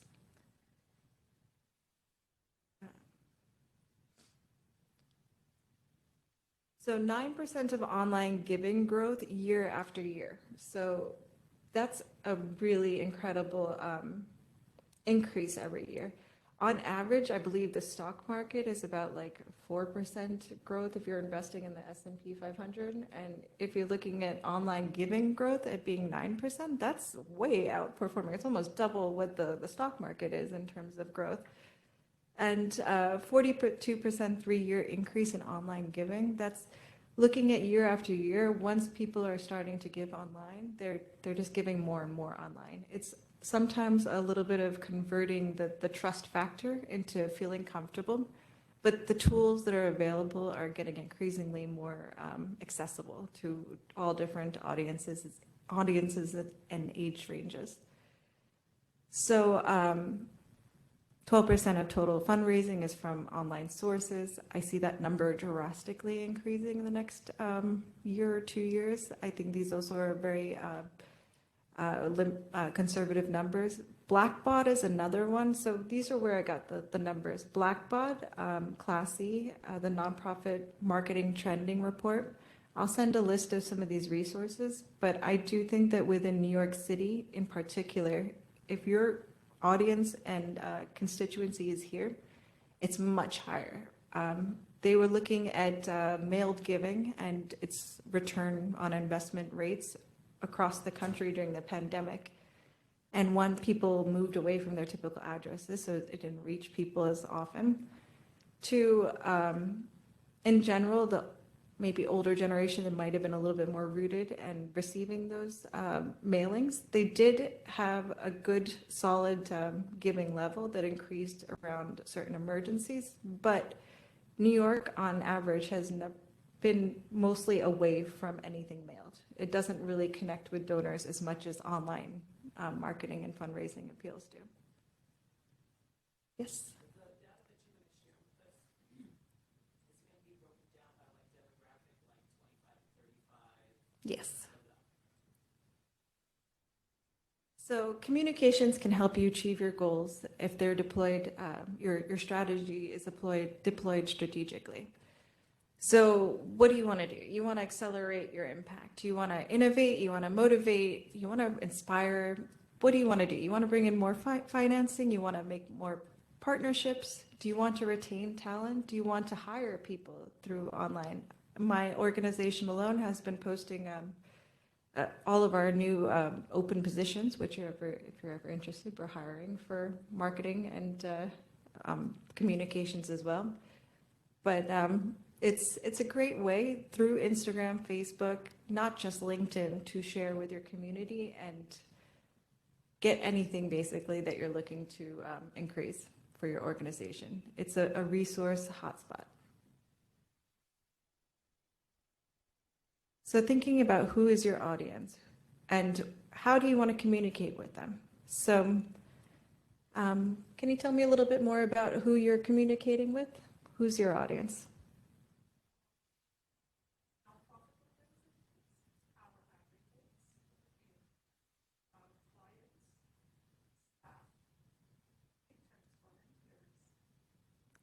Remind me of your mission again. Remind me of your organization and your... Okay.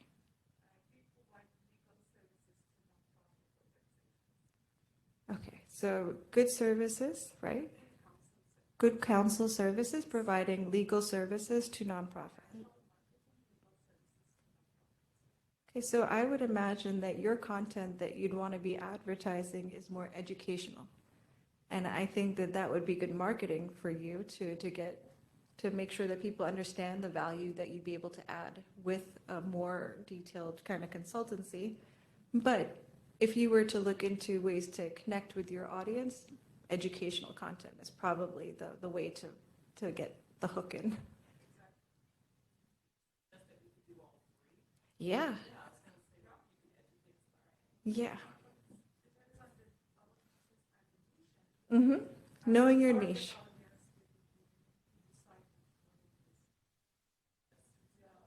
Yeah, exactly. And in an ideal world, we'll all have the money to invest in like a team of like 5 communications people that can focus on the different channels. If you have to focus on your niche, focus on what really speaks to them most and really advertises your services, I think, on the deepest level.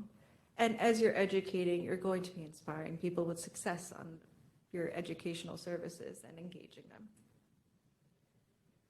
So 1 in 4 donors between 18 to 29 prefer social media communication from nonprofits. And 16% want text from nonprofits. How many of you are using text with your constituency? Okay, great, nice. All right, so only one person right now. How many of you are using social media to directly communicate with your donors? Not just like a broad messaging, like to actually, tag them and great.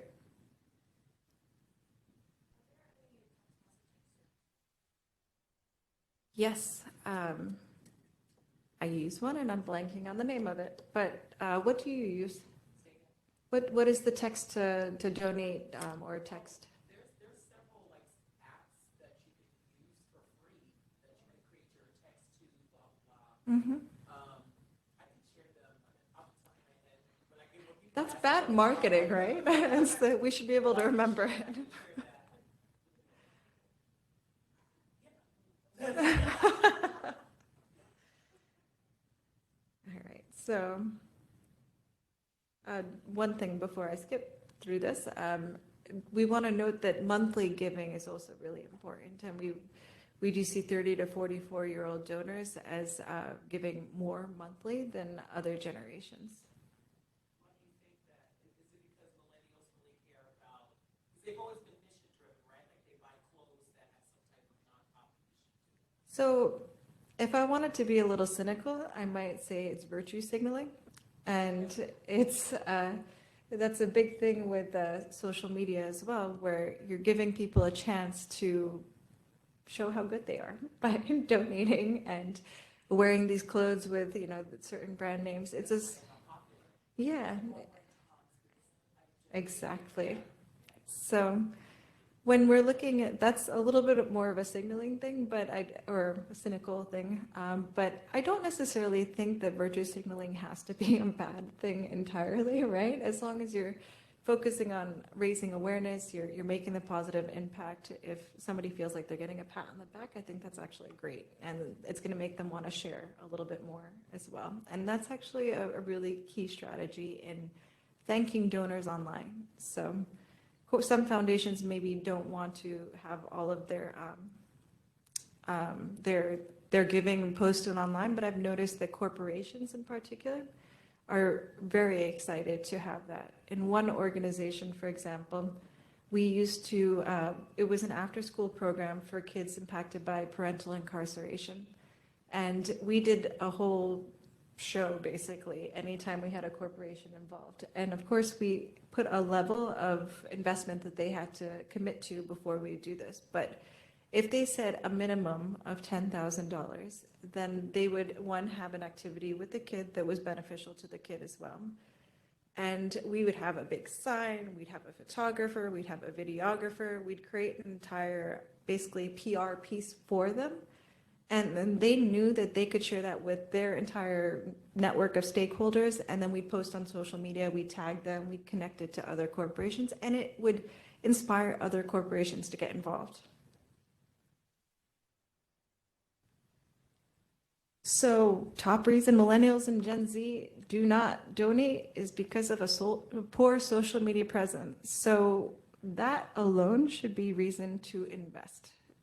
It is basically your business card right now. It's your website is important, but so is your social media presence.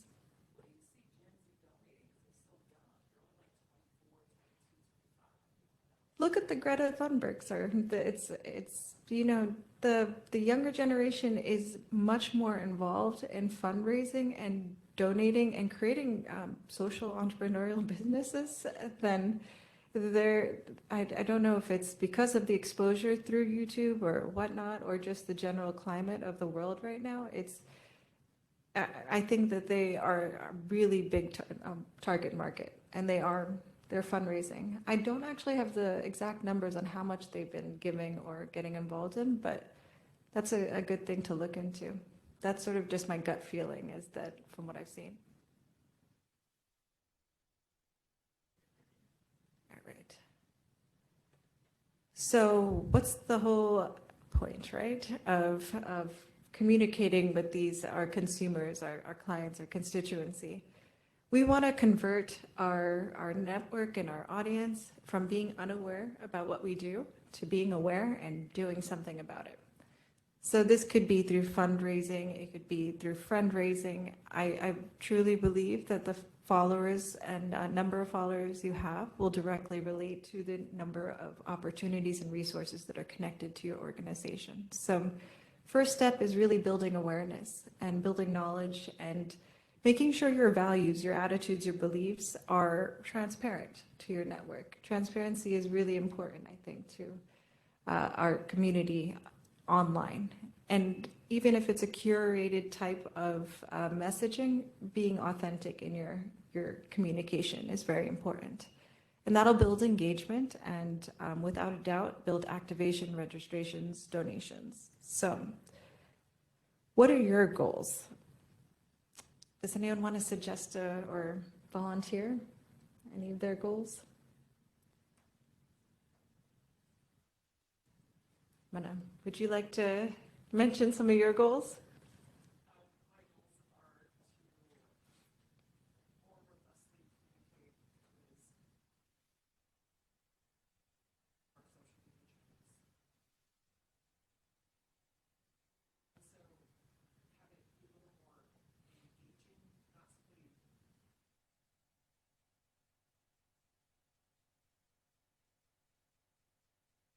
Mm-hmm.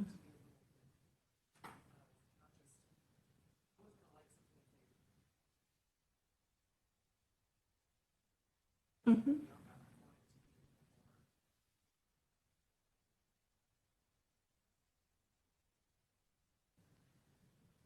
So that's a great goal to have. I think that engagement, making sure that you're adding value, One of the ways that you can track that is through the saves function now. So that's something that a lot of organizations haven't been tapping into, is the funding that can come from social media platforms as well. So if you get a certain amount of saves or a certain amount of reshares, YouTube, Instagram, they'll pay you to keep just getting engagement. So beyond donations, beyond selling your services, this is, it's completely monetizing social media. Saves typically are related to educational content more than anything else, or like consumer type items. So like clothes that you want to buy, but you don't want to buy right now. It's maybe good for swag or something like that, that you want to, your branded content or material. So the 5 Ps. What are your products? What are your services? What are your distribution channels? So we've talked about this a little bit earlier, but where are these watering holes? So where do your people congregate? So if they are in conferences, nowadays there are the virtual hybrid, exactly like we're doing today. So there's an opportunity to make sure that you're connecting these two. And webinars, these are great ways to keep in touch with your funders.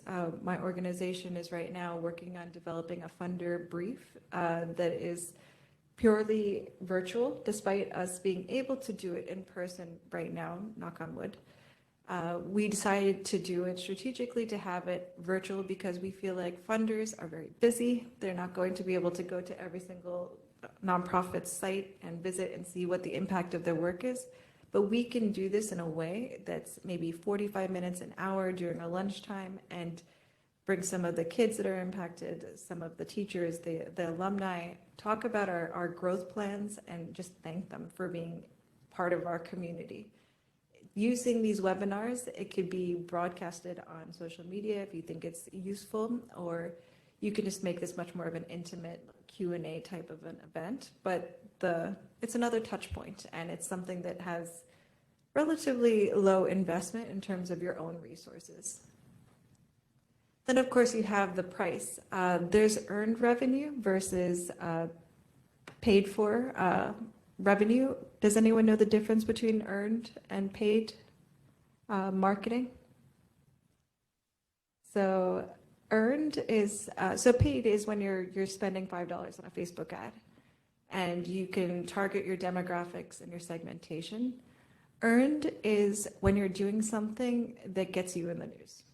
So basically, you're doing something that's earning the attention of your community. So, for example, one of the things that we've done for my organization is we have a social emotional learning day, and we do professional development trainings for teachers and educators. So this is something that has direct impact on the schools, the kids, especially the kids that have been impacted a lot by loss and the pandemic and the in and out. This is something that we are going to be advertising for Mental Health Awareness Month. So finding ways that we can put out press releases, say that this is free, these are the direct impacts. This is something that'll basically be shared without us having to invest real dollars in it.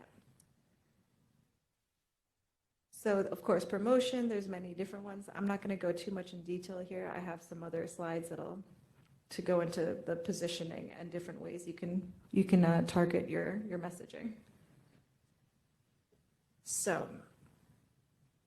we have the what. What do you do best? We talked again about what's your niche. So I think that when you're talking about what your niche is and what you do best and what you're known for, you don't have to segment yourself completely or isolate yourself completely, but you do want to think about what differentiates you from your competition. I don't know if anybody reads actual physical books anymore, but yes, okay, thank you. I actually brought this great book, and has anyone heard of Modern Loss? I'm going to pass this around.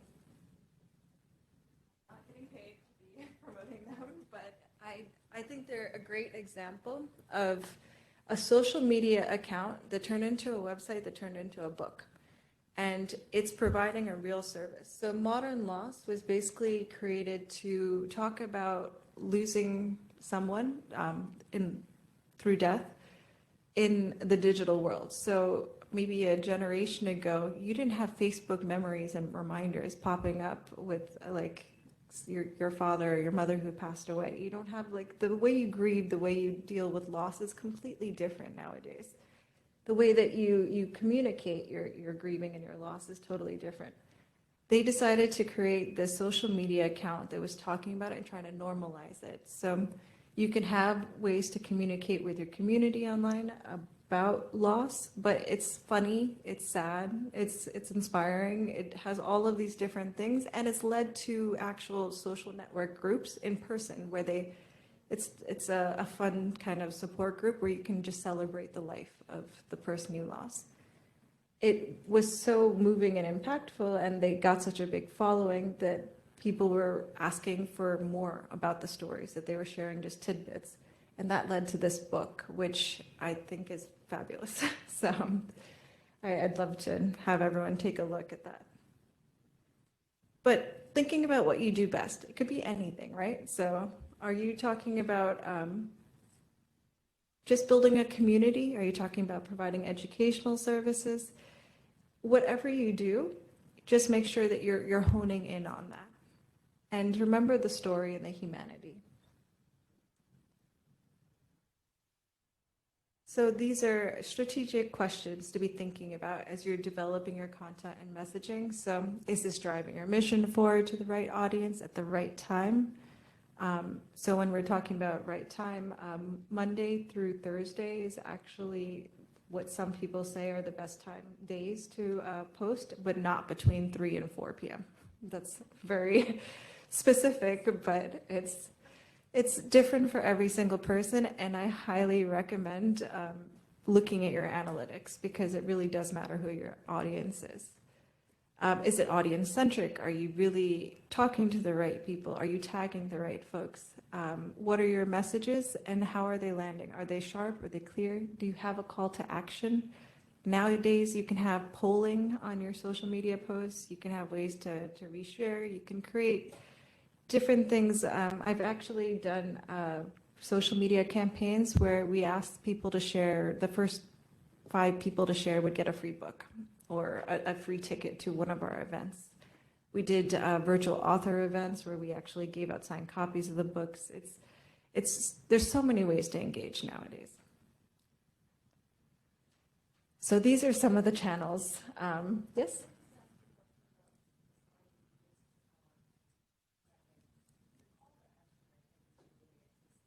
Mm-hmm.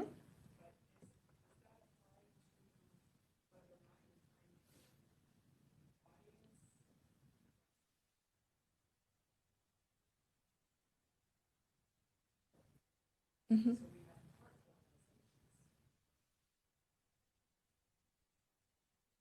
Mm-hmm. Yeah.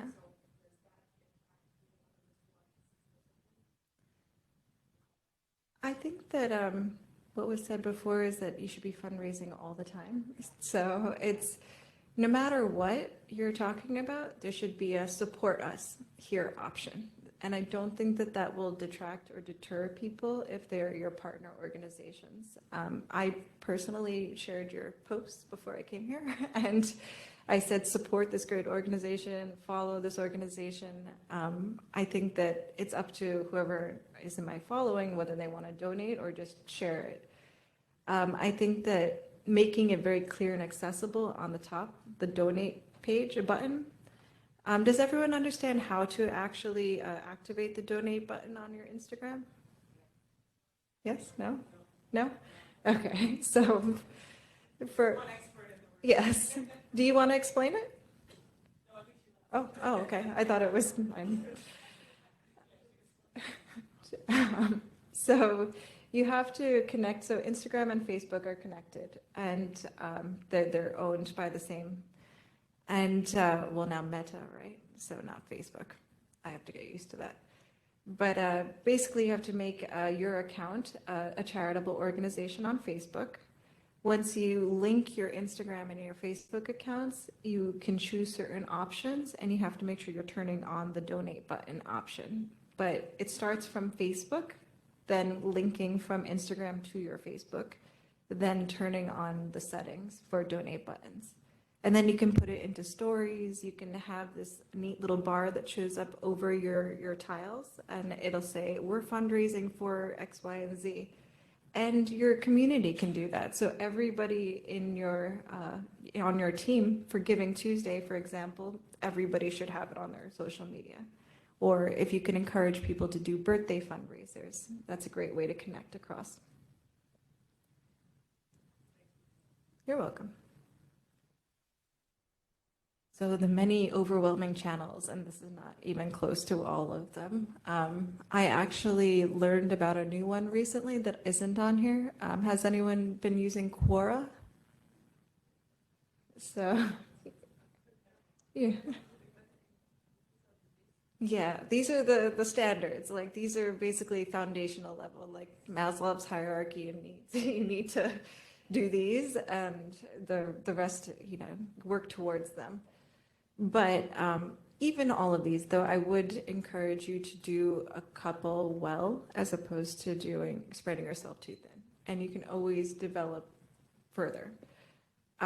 There are ways to streamline your efforts, and I've put up some tools for that as well. But there's also a dime a dozen of those, but there are like 3 that are really great and being used, and they're free. But YouTube, of course, can connect to Instagram, can connect to Facebook. I would recommend, if you're going to choose 3 that play well together. And that way you're not sort of recreating the content and recreating the wheel. Twitter is sometimes a little bit of a different platform, but if you do a screenshot of a tweet over a picture or a video, it's actually shown to increase a lot more engagement that way and lead to more clicks and shares and saves. So there's ways to move it across the different platforms, but I've found that Facebook, Instagram, and YouTube are very simpatico. And TikTok is great, but nowadays Instagram Reels is almost the same thing. So types of content. So there's your pillar content, and that's like your bread and butter. So this is, for example, if you're doing legal services, then this is actually, let me use the example of a dentist, which I just heard this story the other day. So there's a dentist that's on social media. Nowadays, there's a lot of doctors that are on social media, which in the past, I feel like that might have quite made the credibility questionable. But nowadays, it's become the main marketing platform and a way for people to feel a little bit more confident in their doctors and feel like the information is more accessible. So this dentist actually records some of his dental surgeries. That's his pillar content, and he provides educational information about that.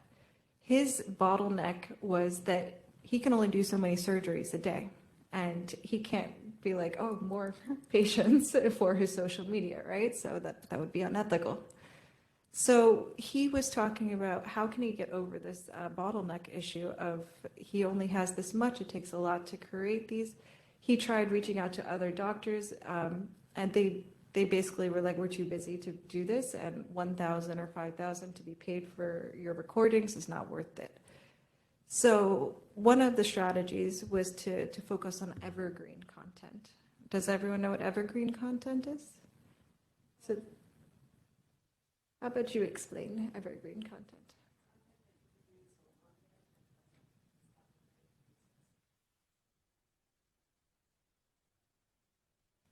Yeah, so has anyone heard of Gary V? Gary Vaynerchuk? So if you ever want something like a fun podcast to listen to or fun to just learn about social media and encourage you, and it's very inspirational and energizing. He lives in New Jersey.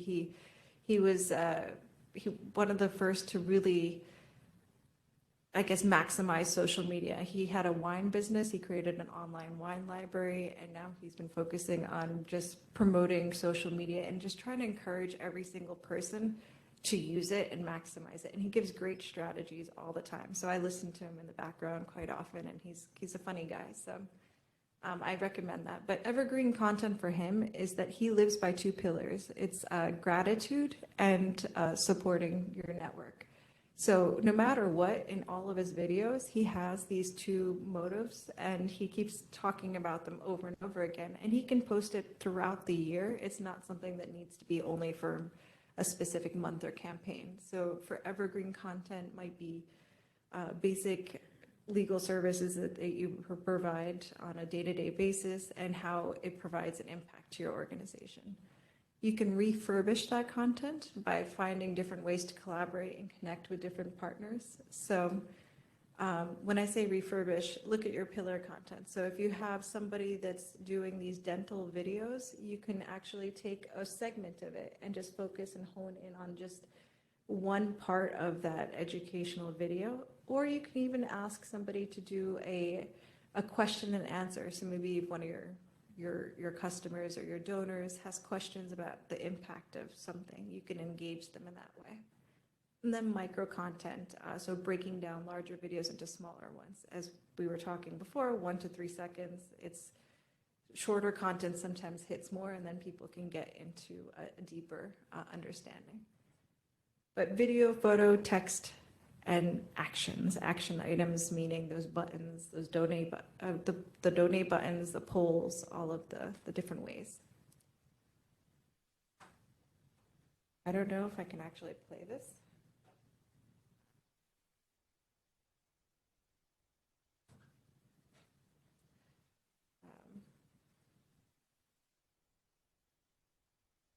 Well,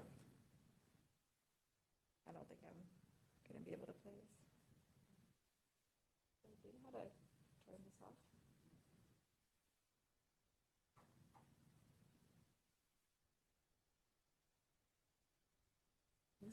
I don't know. Okay. All right. I'm not going to play this, but when I share the presentation, you can play this. He's another great account to follow. It's, what's his name? It's Brock 11, I think, Johnson. And he has really great actionable tools. I found that I've used his methods, and they've worked really well. One thing I never really thought about too much before was color theory on Instagram. Has anyone heard of color theory? This is the psychology part of it. Second, I'm going to tell you exactly what the colors are. So basically, if you use red on your text, it encourages people to stop, pay attention. If you use orange, it's confidence and success. Yellow is energy, excitement. Green indicates action. There's the whole psychology behind the colors you use.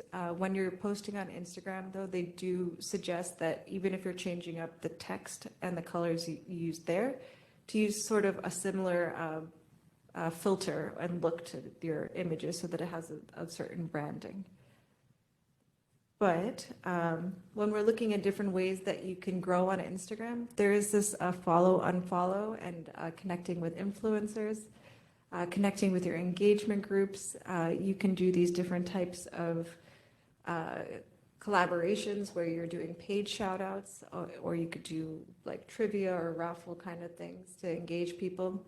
You could post on your stories, relying on hashtags. There's now some evidence that around 6 to 12 are the best numbers for hashtags. I know. Now it's, now actually if you use too many, it kind of shadow bans you. And shadow banning has become an issue where you don't know that you're actually being pushed underneath people's feeds because you're basically violating some unspoken law until you don't know till you find out that, okay, nobody's engaging with you, and then you look into it. So staying away from making the perfect post actually is, I think, is probably one of the best pieces of advice. A lot of people get stuck in the mental, I want it to look perfect, I think authenticity is probably one of the most important things in social media these days. So going beyond the dance, so once again, niche target audience, only 3% of people read past the second paragraph, and probably that 3% is like looking at Humans of New York stories that are always an entire, I think, novel, but they're so engaging. Focus on the content. So the caption is really important, but the content of your post is what really grabs people. Video is where to be focusing your time nowadays. Reels are a little bit more accessible, but reels leading to videos have the highest engagement.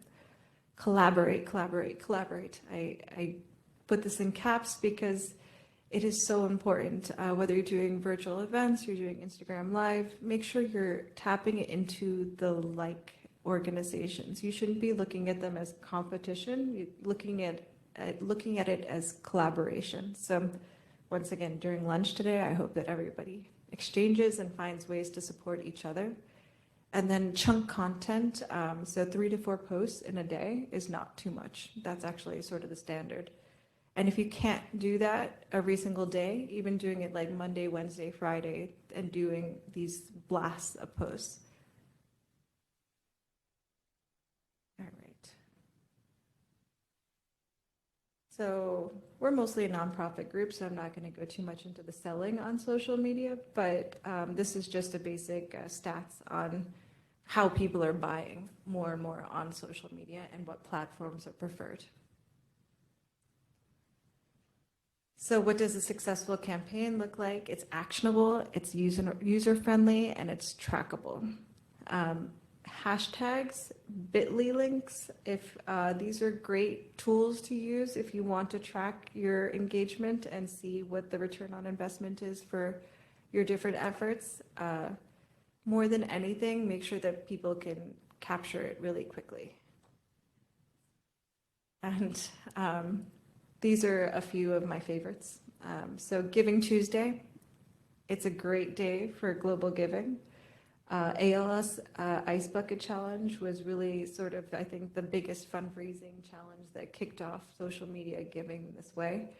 But it might have been like the first wave in this ocean and this trend, but it's not going to be the last.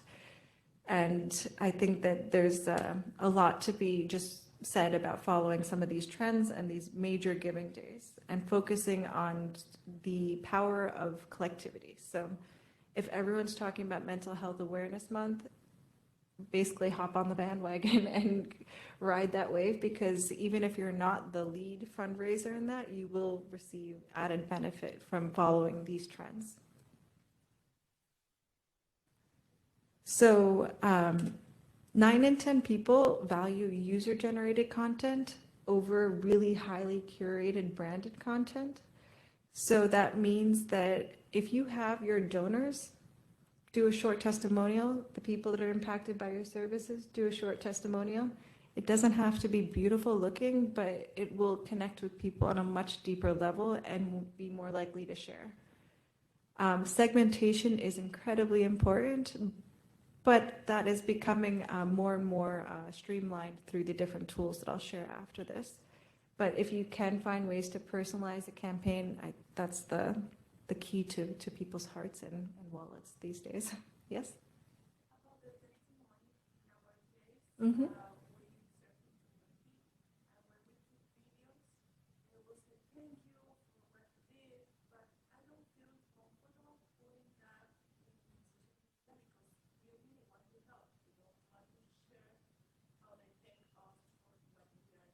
Mm.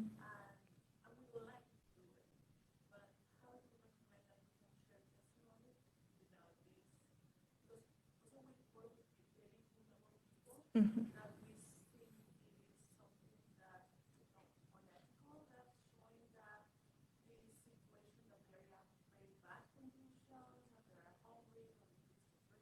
Yeah.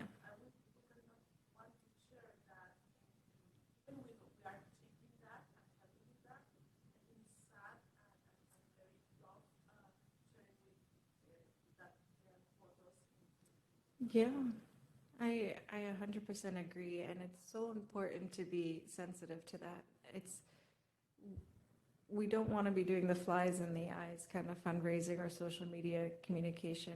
We want to have it focused on empowerment and also protection of your community and your the people you're working with. I've worked with a few different very sensitive type of populations. One was incarcerated individuals pursuing higher education. One was domestic violence and sexual assault survivors, which 100% could not put their faces on there, on social media. Ways that we found, ways around it, I guess, is to make it anonymous and focus on the text. So actually, let me skip forward one more. These are faceless posts. So handwriting on a whiteboard, screen recording tutorials, text posts saved as video, screenshots of a tweet on top of a video, time-lapse video of you working. These are different ways that you can try to still capture the content of what people are saying without using their faces. I understand that you also don't want to, I guess, profit from people saying thank you to you. I think that it's a matter of how you frame it too. There's always a way to do it in a very socially responsible way. I think it's important that it's not transactional where you're saying, I'm giving you this, you must say thank you to my donors, and it can be very distasteful.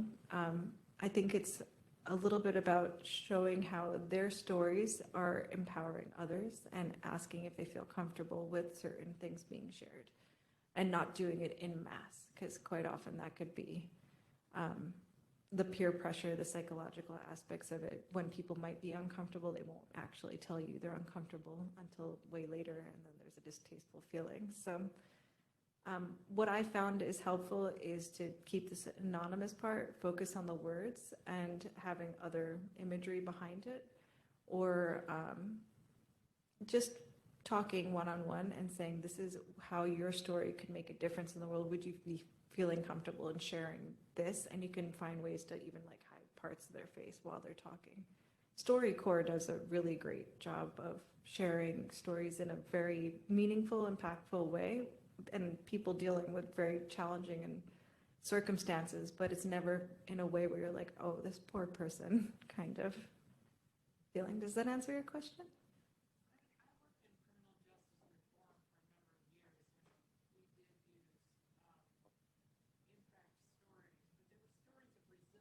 Mm-hmm.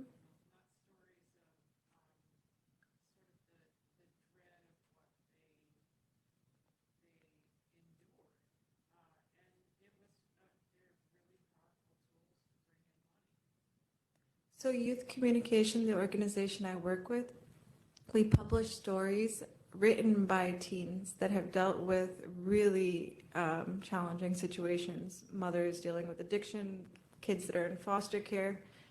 We put together digital magazines, and some of them don't want their names associated with it, but we also had them frame it as if they're changing the circumstances, and we would share it with these people. So, for example, somebody that's gone through a lot of group homes or foster care situations and had some really crappy situations happening, we asked them what they would recommend differently. And these are teens, and we've managed to use this as curriculum to change the system. So they're talking about their story, but it is from that empowering resilience kind of mindset, and it is making a real change within the system, which makes them feel even more powerful. And then quite often people have felt like, these individuals have felt like they wanted to share their story a little bit more openly after they've seen the impact.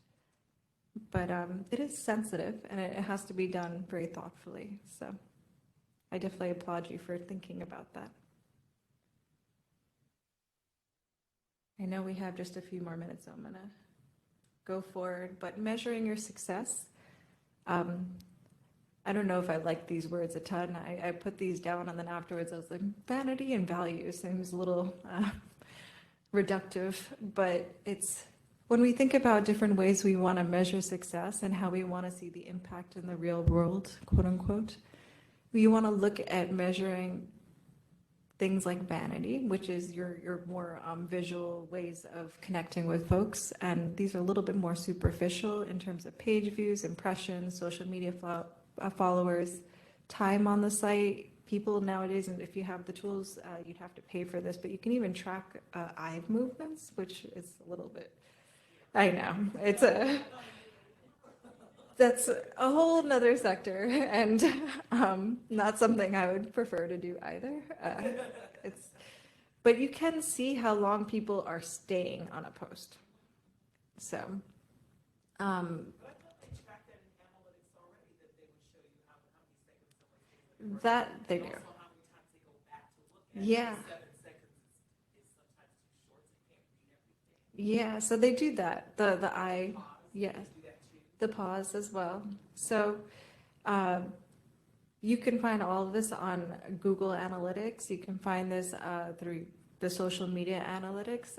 There are some tools that will kind of collaborate and take everything, or collect, not collaborate, from all of these different platforms and give you a better overall performance report and say, okay, spend more time on Instagram, spend more time on Facebook. These are the people you're reaching and you're making an impact.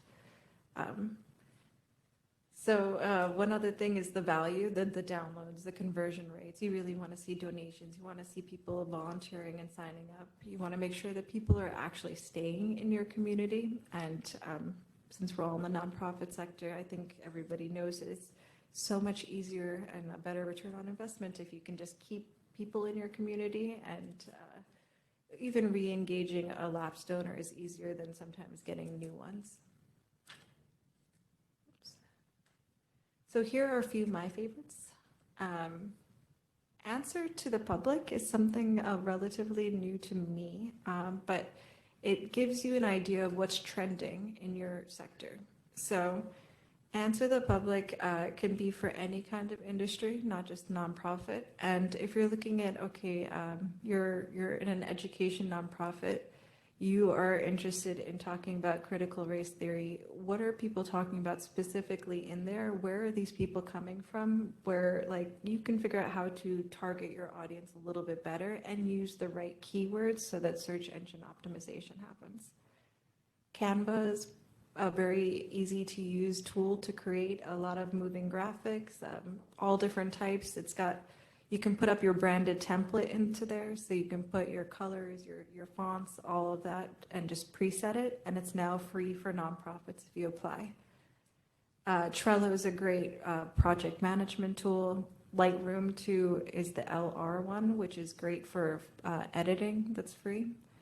Calendly to organize your own services. So for example, if you want to say you're a consultant and you want people to feel like they can engage with you and make appointments, using Calendly is great.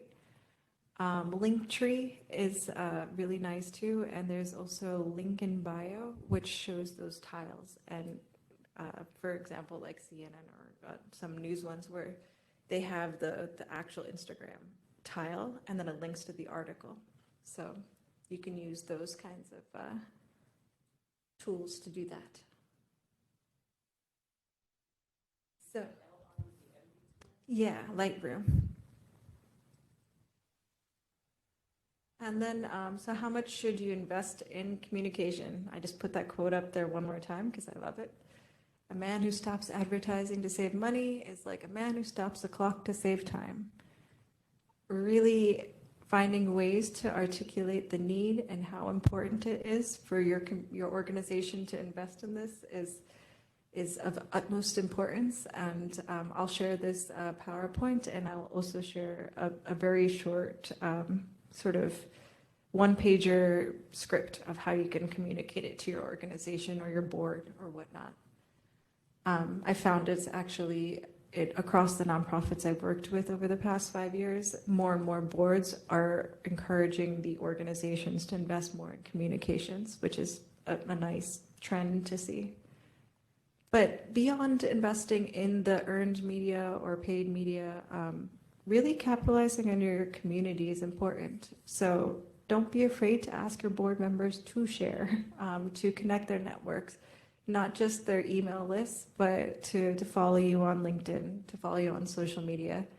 and look at those big connectors and influencers and find ways to partner. This is a personal example. I reached out to Aisha Hines and Spike Lee, and I just kept tagging them constantly in every post and then just commenting on their things. And they actually engaged with my nonprofit, and they made a big donation, and they've been giving for about 3 years now. So, and I had no connection to them whatsoever beforehand. So it does work.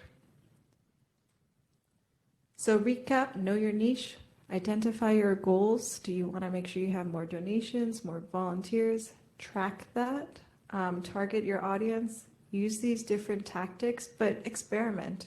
You know, don't just try one type of effort and then sort of give up. Try a bunch of different ones and make sure you're doing it with a certain amount of investment that you can actually say, all right, I really did try it.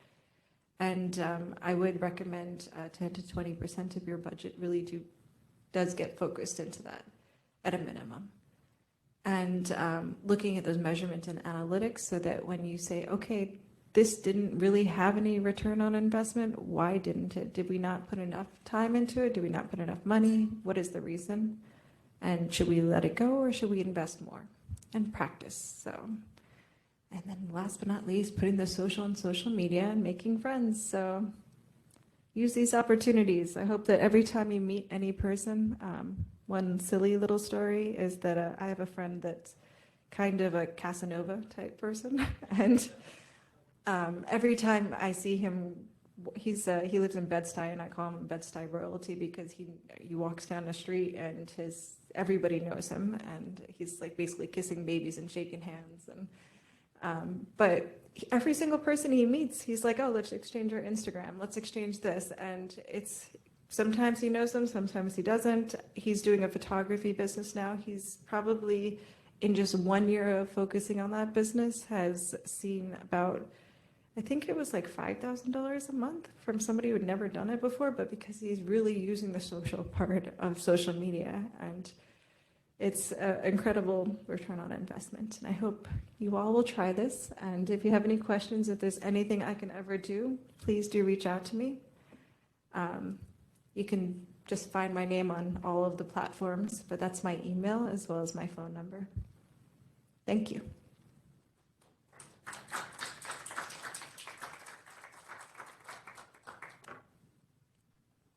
Thank you so much, Tara. It was a lot of great information that we all get to follow up on. And speaking of being social, we will be now taking our break for a lunch and networking. We want all of you to meet each other.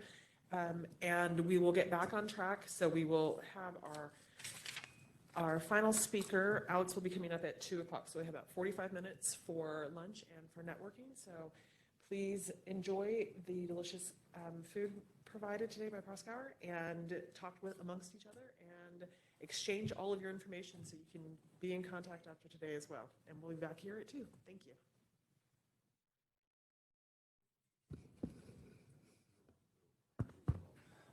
Can we get your attention, please? We're going to start the afternoon session. Thank you so much again for taking time out of your busy schedules to allow us to introduce Kota Ness to you on another level.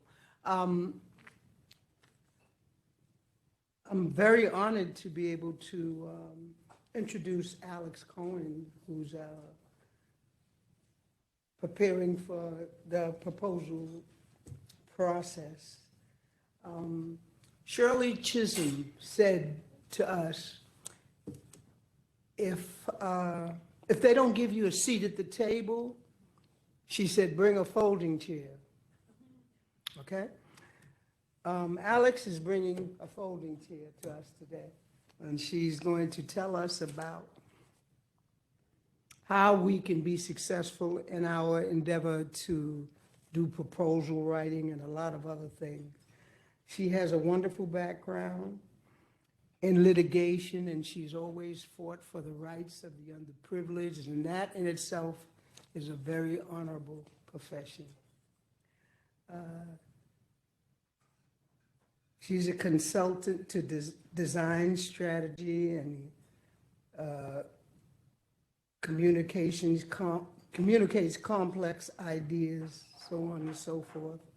She enjoys supporting nonprofits to build their capacity and create strong grant writing proposals that translate into funding and increased impact, particularly in our underserved community. So without further ado, I'd like to bring to you Ms. Alex Cohen.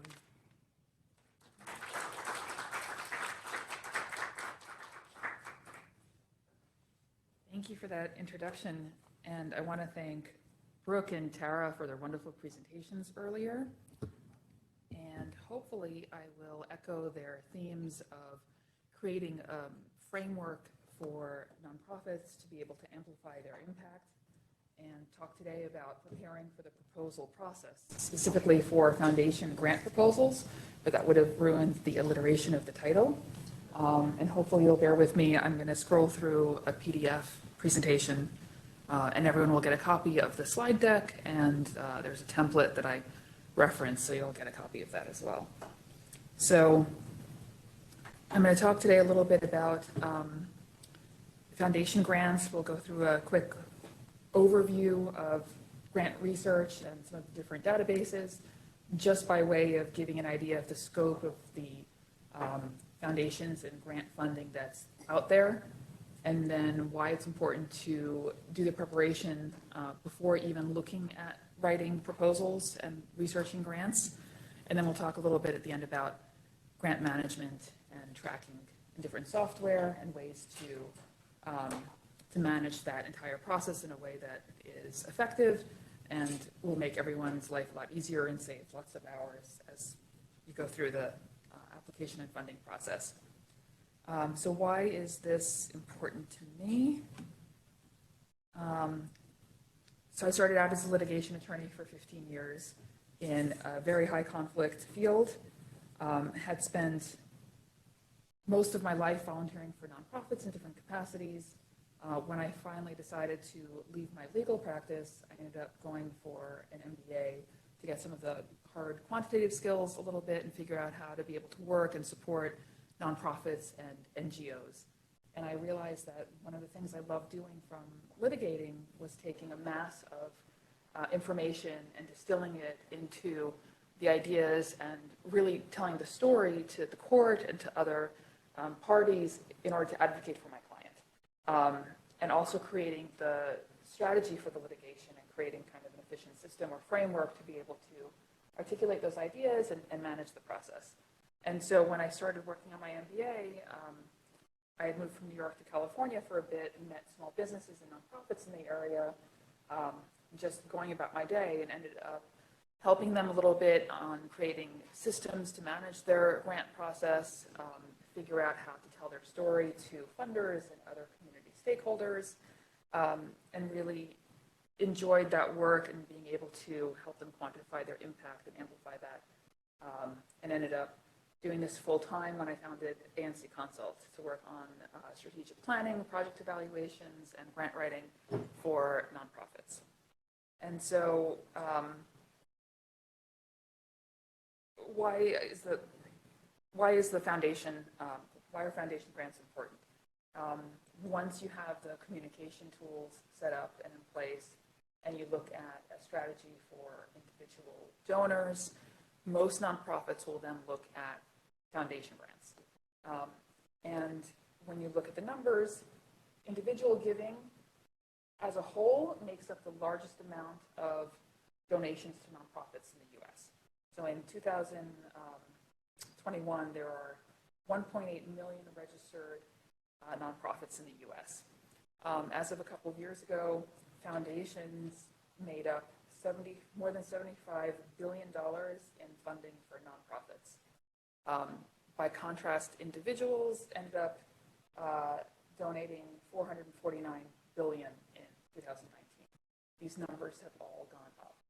It's my belief that nonprofits are well positioned within their communities to identify problems and understand the needs of their neighborhood, their community, their stakeholders, but they can't solve the problems alone.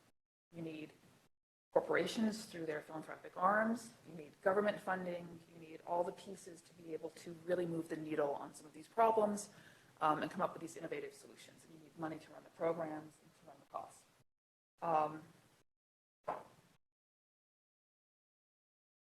And as you are managing the funding, we're going to talk a little bit about systems and different ways to start tracking the information. The other kind of side of this is looking at the nonprofits themselves. So of the 1.8 million nonprofits that are currently registered, 21% of those operate on budgets of less than $50,000 a year. So you're talking 378,000 nonprofits doing good work on less than 50,000, and another 18% operating between 50 and 100,000. So for 702,000 organizations with this extremely limited budgets, what does that look like? Oftentimes it's an executive director wearing all of the hats, probably with some support of a few dedicated key people, probably a lot of volunteers, everyone who's very dedicated and talented, but operating essentially on a shoestring. And so once you look at creating individual donors for the unrestricted funding to help run your organization, the next logical place to look is foundations for project support, larger single grant, blocks of grants to be able to operate your projects and programs and hopefully help you build capacity. So where do you even start? These are just a couple of different sources to start looking for nonprofits. This can be a topic for an entire conference. This is really only just for context to look at the sheer number of grant opportunities out there. So something like Foundation Directory Online, FDO, has over 242,000 profiles of grant makers in their website. GrantStation has over 60,000 grant makers. It gets very overwhelming, and especially for the smaller nonprofits that are trying to do everything, it's very easy to get lost in lists and lists of funders. So creating a way to start evaluating the different foundations that align with what you do, tracking funding cycles, looking at deadlines, and managing people on your team to actually write the grant proposals becomes really important. And figuring out how to do this efficiently is essential to nonprofit being able to function, really. So there are all kinds of different software options out there for the smaller nonprofit that doesn't have a budget or a need for something with all the bells and whistles. Oftentimes, I'll start out creating a basic template. I realize also I've been doing Zoom workshops for the last 2 years, and these slides might be a little bit better suited to that. I'll be sending a copy of the slide deck and the actual spreadsheet that this is based on. So I apologize if the type is a little bit small. But the idea is essentially to create a tool where you can start identifying the information that you need in a systematic way, and in a way that all the members of your team have access to, so you can figure out who's responsible for what deadlines are coming up, how to prioritize it. Even for smaller nonprofits, you're probably running multiple different types of projects. And so having an understanding of which foundations fund which of your programs, and any kinds of other requirements that are associated with the application process, they're all different. Some start with letters of interest, some want a full grant proposal, there are page limits, there are online portals with character limits. I kid you not, trying to get 3 pages down into like 5,000 characters is always a fun exercise. So this is just one quick way to kind of start keeping track of all of the information.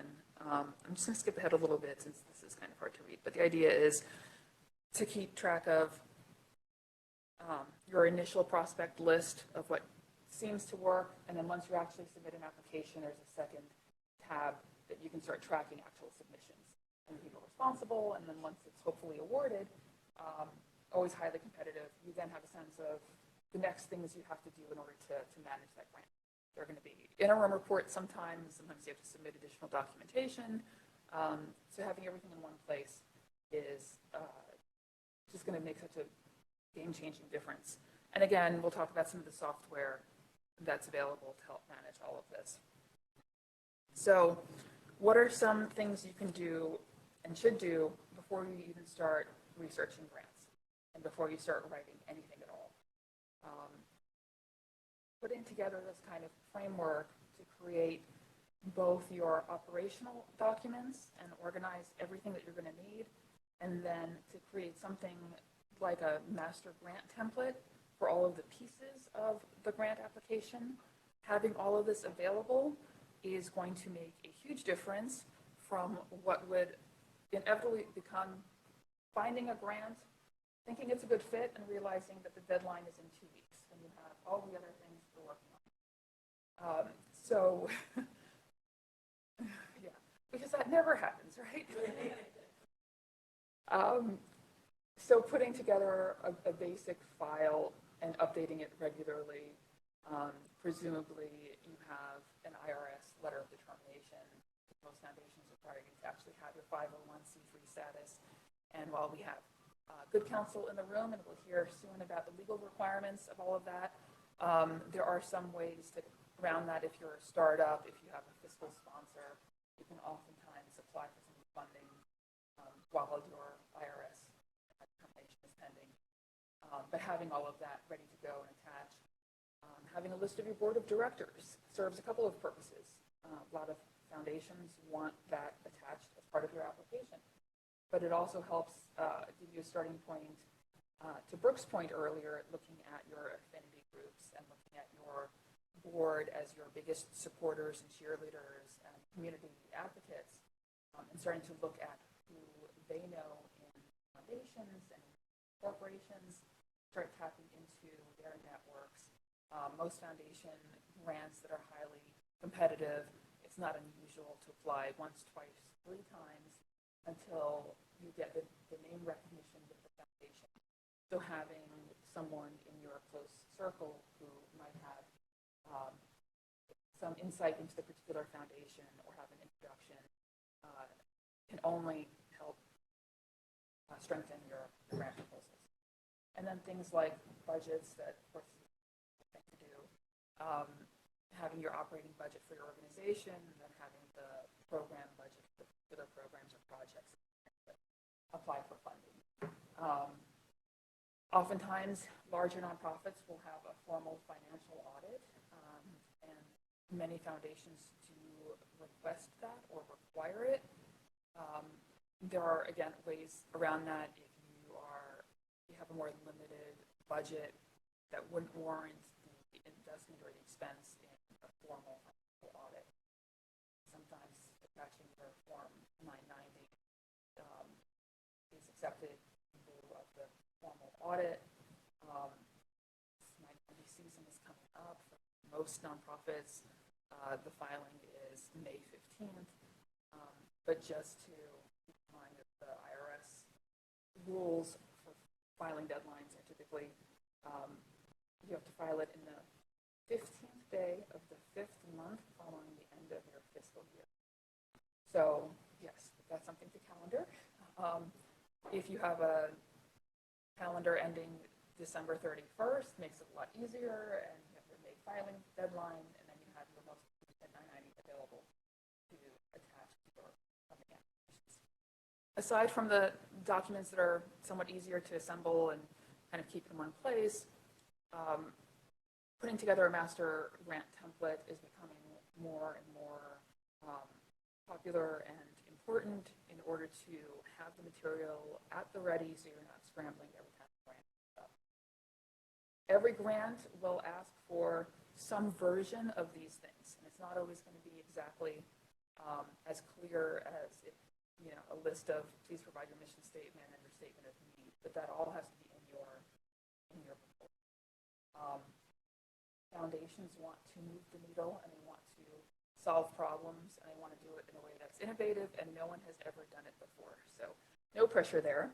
But the nonprofits that have the closest ties within their community and the best understanding of the day-to-day issues and what this looks like in the daily lives of the people that they're working with are going to be able to come up with problem statements or a statement of need in a way that brings the problem and the story really to life and makes it more three-dimensional.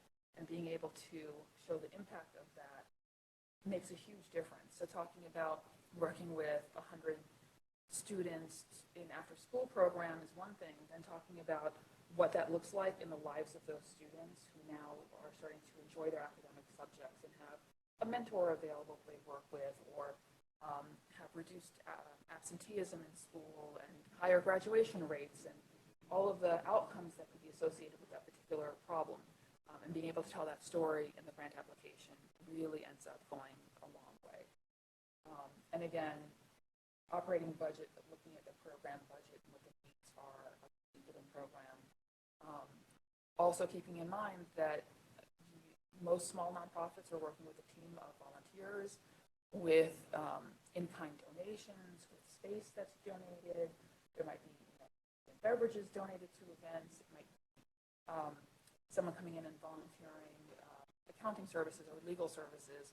All of this is part of your budget. So when you take a step back and think, well, we can run an entire program in $5,000, and you start calculating all of the volunteer time and all of the extra donations, your budget is far higher than that. Foundations like to see other sources of support. They don't necessarily want to be the only ones responsible for the success of a program. And so being able to articulate all of the in-kind donations as community buy-in into your programs also ends up lending a lot of credibility when applying for foundations, especially organizations that you're appearing on the radar for the first time.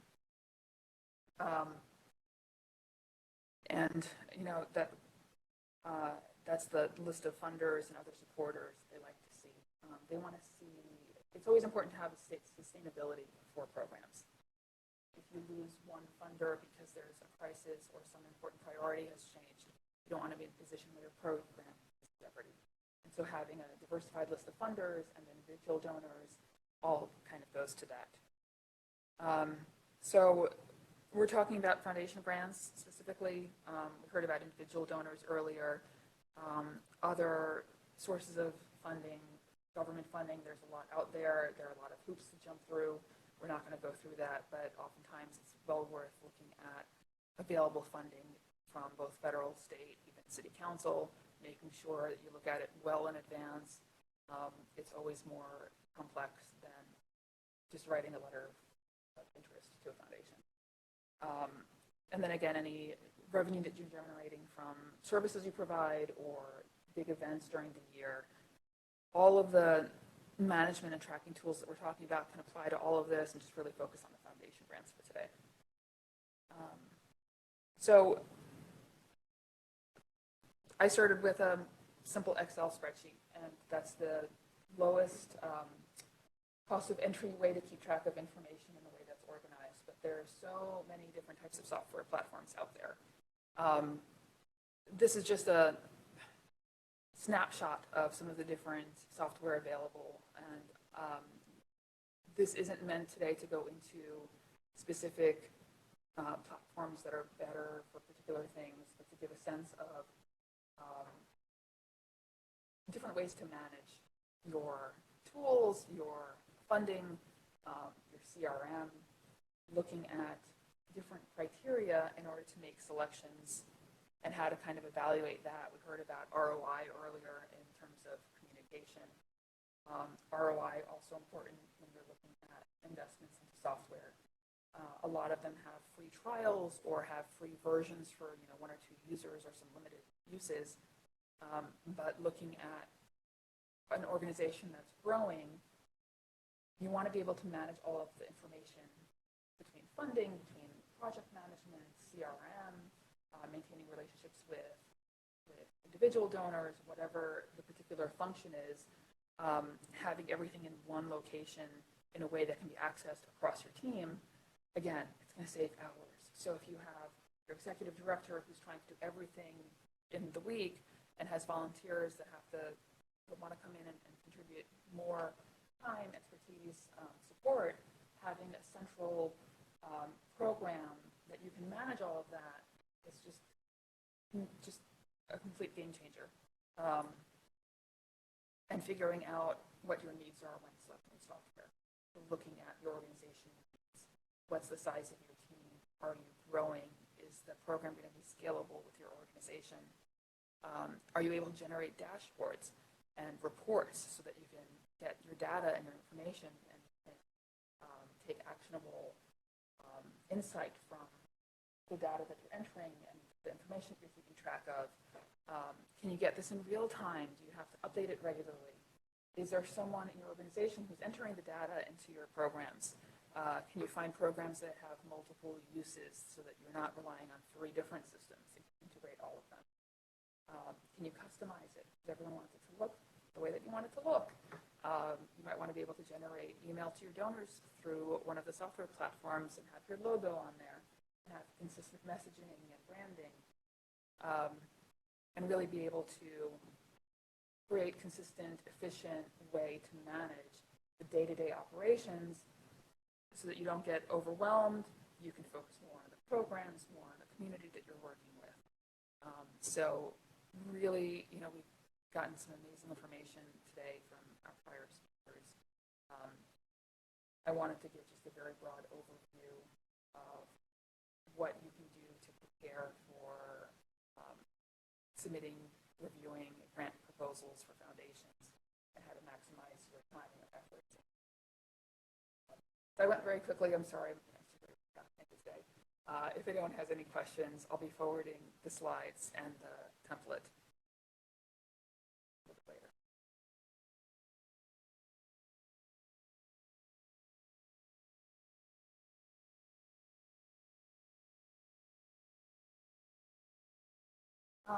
In terms of grant directories, I think Foundation Directory Online is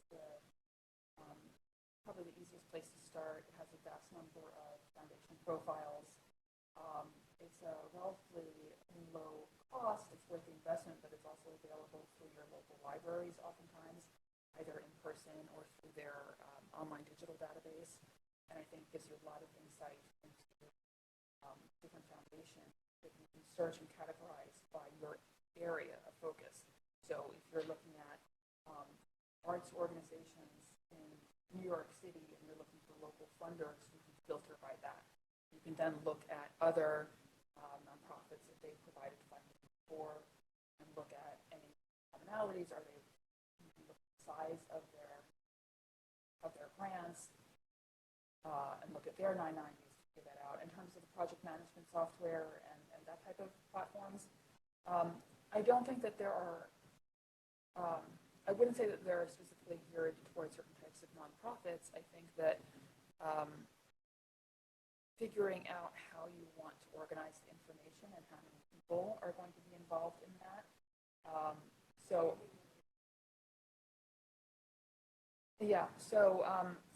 Monday and Asana are both really great for scaling across.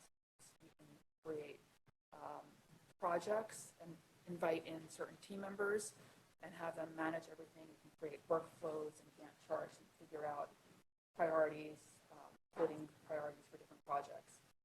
Trello is wonderful for list building, creating weekly project management lists. You can also invite in, again, other team members to be able to access information. More and more organizations are either fully remote or hybrid, so being able to access this in cloud-based software is tremendously helpful. I think something like Salesforce has tremendous ability to be customized, but a smaller nonprofit, it's going to be more than what a smaller nonprofit would be. So another good platform is Pipedrive, and it's also very customizable. You can create labels, you can move things around your work charts.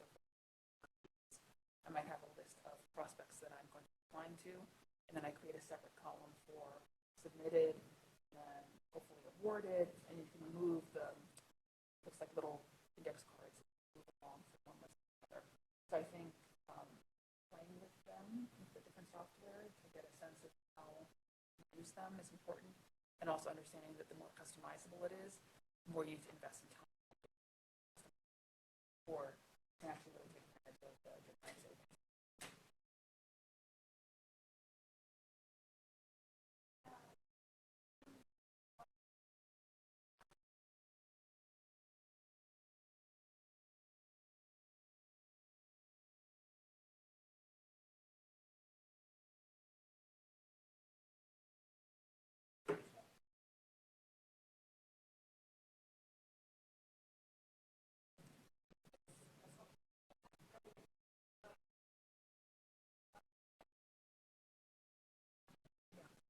So with any project, there's like the actual project itself, and then there's all of the work that goes around, kind of behind the scenes of the project. There's strategic planning, there's project evaluations, there's the design. So you can design a project and run the project and have your volunteers or your team members involved in that. Once the project is finished, what's next in the pipeline? Do you spend time evaluating the project to figure out, was it effective, was it efficient, did it make the impact you want, that you intended? How do your stakeholders feel about this? So there's that kind of iterative process of going to your stakeholders or the participants and asking in different ways, whether surveys or interviews, if anything changed because of the project, what were their expectations,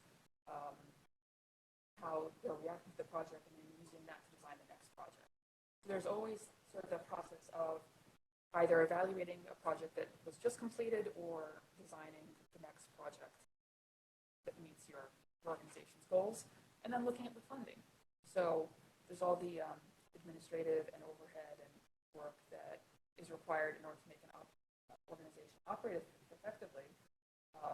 But then you're also looking at the funding. So then you have an ongoing, as we heard earlier, sort of ongoing communications with stakeholders, with donors, ongoing cultivation of individual donors, looking at grants. Most of the grants typically aren't something that you would apply for and get funded immediately. It's a really long cycle. So being able to plan out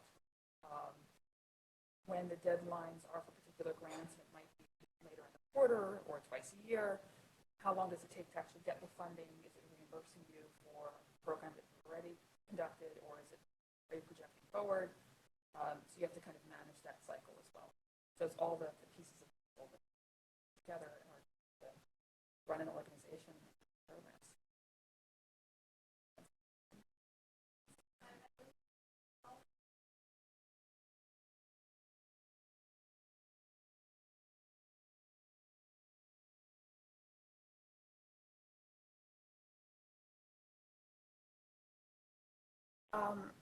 For me personally with my consulting, a lot of it is around strategic planning and getting ready for the grants. So you can, I figured out early on, I can have a client or a nonprofit come to me and say, well, we have this grant coming up, can you write the proposal? Yes, but 9 times out of 10, it's not just writing a proposal. It's all of these other pieces. It's telling the story, and it's understanding what the organization does and who you work with and why you do it, and being able to communicate all of that to the foundation. It's not just the numbers. So it's strategic planning, it's grant writing, it's project evaluations to make sure that it did what it's supposed to, and to quantify impact, which is always fun.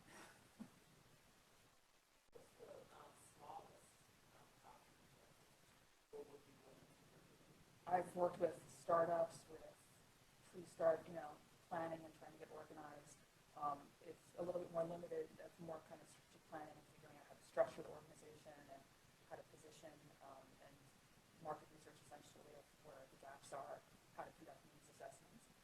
Most of what I do is with the nonprofits that are probably newer up to some amount of operating expenses, like 120,000, where they don't have a full-time grant writer or consultant in-house, but are looking to create a sustainable strategy to grow and to figure out how to prepare for requesting funding.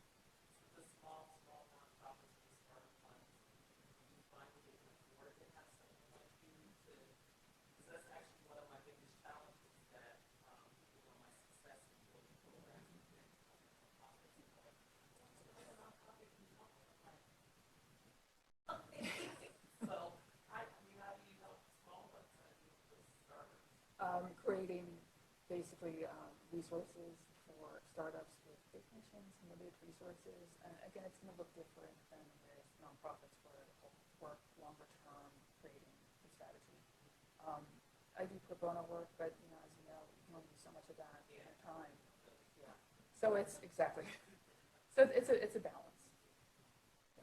But there are lots of resources out there that help brand new startups that are either very low cost or free, and it's all direct to those startups. Absolutely.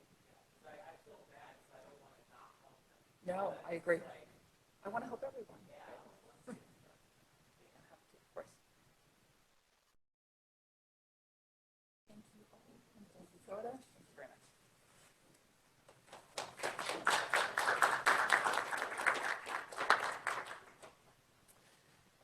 Thank you, Alex, for that great presentation and for getting us back on track for today's presentation.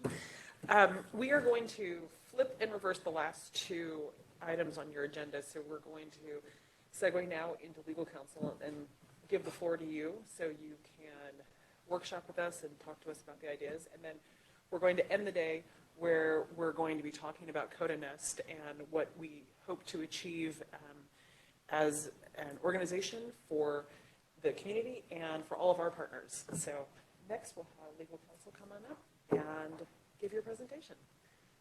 Thank you.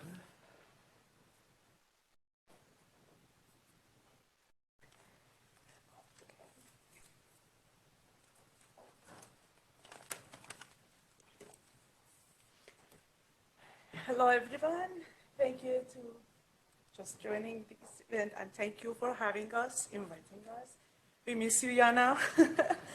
My name is Somi. I'm Executive Assistant and Senior Event Planner of Good Counsel Services. The Good Counsel Services is established by Elizabeth Dombrowski. She missed this event, but she expressed her regards to all of you.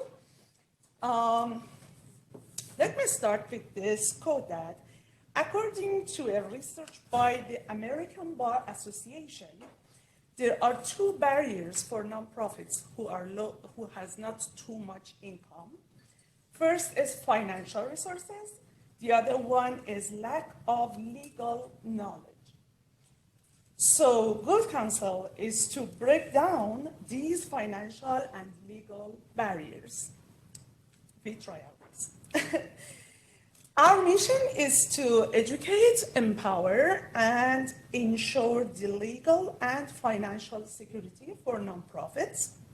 And we provide affordable quality legal education, business development consulting, and one-on-one direct legal services. We take a holistic approach by addressing four vital pillars for nonprofits, which is legal, financial, marketing, and resource development. Hopefully today's workshop helps all of you, and thank you for attention. Just Vikrant will continue with the presentation. Thanks, guys. Thank you, Somi. Thanks for having us. Yeah, so I'll do a little brief overview at the top because I don't know where everybody is at or what the knowledge base is, but basically, there's the work itself that, that's done in the community and on the ground, but then there's these legal structures that you need to build around it to be able to do things like get grants, you need to get your 501c3 status, or be able to issue spot, because once you start doing work, there's liability associated with if you want to give food to people or you want to host events. So I think the threshold question is what kind of organization you're going to be.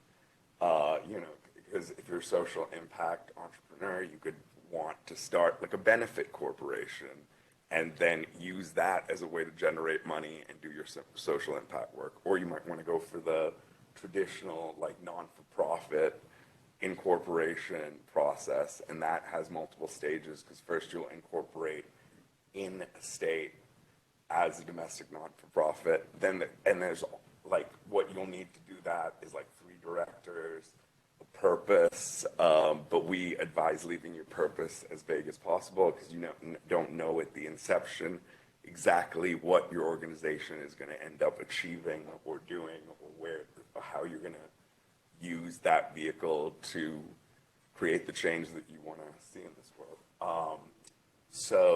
And then there's small pitfalls that you wouldn't know about unless you had a lawyer or you talked to a lawyer. Whereas when you're incorporating domestically, you want to add an extra section that delegates your money to another 501c3 nonprofit upon dissolution, because the IRS wants to make sure the money that was donated and was made tax deductible stays in that tax deductible bracket. But you might not know that, so then later when you come to do your 1023, which is the application for your 501c3 status, and you don't have that in your original articles of incorporation, you've now run into a problem where you're going to have to reincorporate, or you're going to have to file an articles of amendment. So there's like these basic steps that you might miss, and that's where a lawyer can help. But also, there are resources out there where I'm going to help with that kind of stuff. But and then there's other basic stuff that people don't recognize. Like once you're fundraising in a state, you have to register with like the Charities Bureau, and you've got to register at the AG's office. There's just like a lot. And also, while you're waiting for 501c3 status, I don't know if you guys are familiar with the concept of fiscal sponsorship. Yeah, that's another good way to be able to bring in tax deductible money, and that's usually done through like a third-party organization that it will receive the grant, has discretion and control of the grant, and then re-grants that to you. But you can even receive that money if you're a B Corp or an LLC. So there's, and that's like, there's a lot of flexibility in that, and that allows you to bring in the money that you want. And that's how you can get these big grants too, because I would assume most, if not all, want their money to be tax deductible. Otherwise, they're not getting the benefit that they see. Okay, yeah, so I don't know if that was a bit of a, like a high level overview. Yeah, thank you. I appreciate it. Yeah, awesome. Great. And then does anyone have any more specific questions, or I could talk about any of those things further if.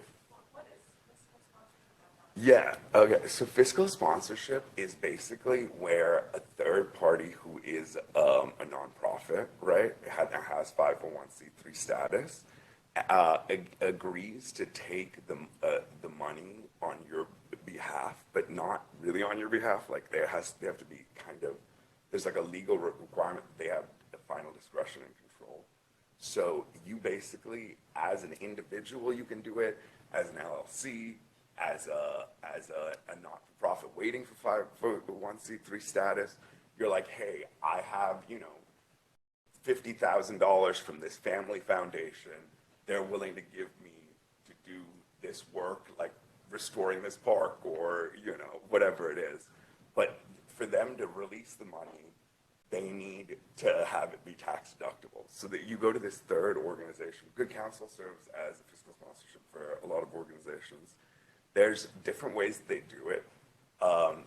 People take either like a percentage fee for administration, so they'll take like 7% of the grant as an administrative cost, or they'll take like a flat fee of a certain amount.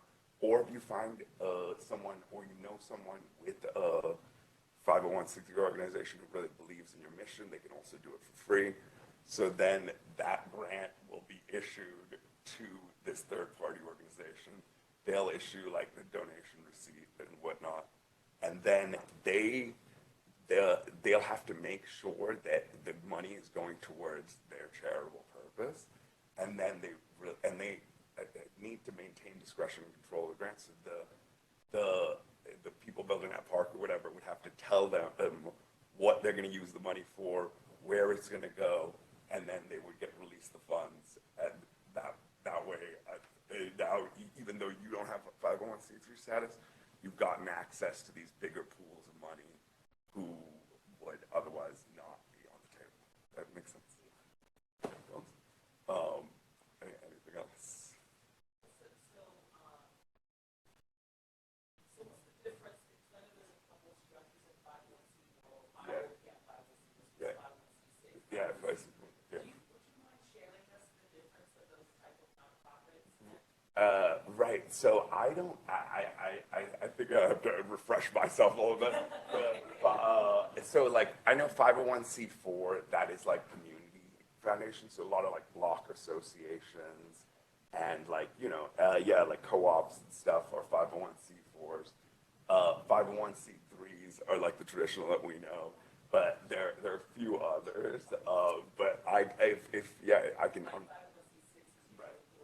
Yeah, exactly. Like, and yeah, I'm down to get back to you with like more written up on it.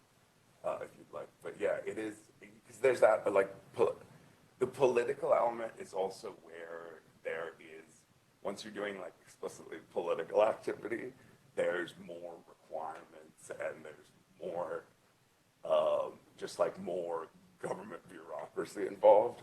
There's, yeah, like, you know, which is. Yeah, I worked with there's a school in Harlem, private school, they have a 501c6. Yeah. So they participate politically. Yeah. So Yeah. we literally would have a meeting with the principal, and then when it was time to have a political conversation, we literally had to get up, Yeah. go up down the street to their office because they could not legally Right. discuss within the school.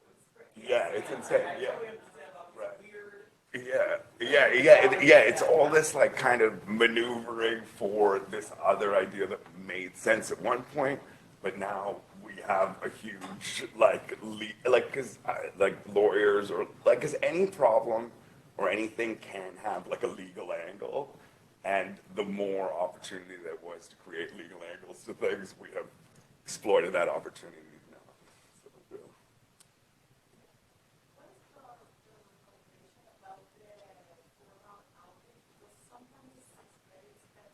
Right.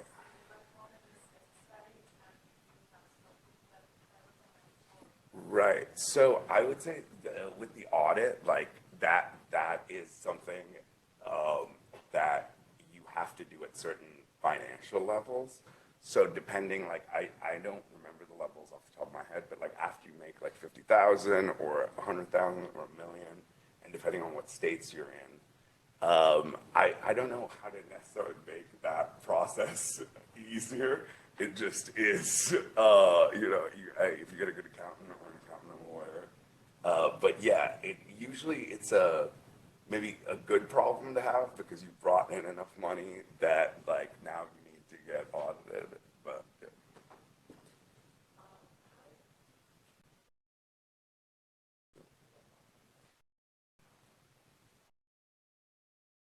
Good.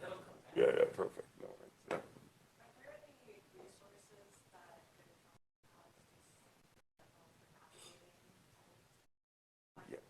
Right. Yeah. So we've got some white papers that are out that we can share with you guys if you have like certain, and we've got one pagers if you have a specific kind of entity that you want to look into. Also, once you like open a nonprofit, like there are also certain requirements, like you have to have like conflict of interest policy. You got to have like. And the way the conflicts policy works is more of a disclosure policy. But so like Lawyers Alliance has some good like documents that you could get to. So yeah, I think we can make those available if that's something that's useful. Yeah, it's okay. It's okay. Yeah, no, it's fine. I guess I think the conflicts thing is something that's interesting. Maybe that like New York has a requirement where all nonprofits have to like have a conflict of interest policy, and it's got to be. And so like no one's really going to come after you at the moment until there's a problem. But it's good to have in most conflicts policies. The way they work is their disclosure policies. So if you're on both sides of a transaction, if you're like on the board of the nonprofit and board of the for-profit, you basically need to like sequester yourself from that decision, whatever the financial decision is, and you need to tell the other board members about it, and then and then they vote without you, and now you could still do pretty much anything, but you just need to go through this like procedural protections. So that's like an important thing to know because now there's a lot of people on for-profit boards, non-profit boards, who work at companies. So I think that's cool. Great. It's nice meeting all of you. Thank you so much for the time. Appreciate it.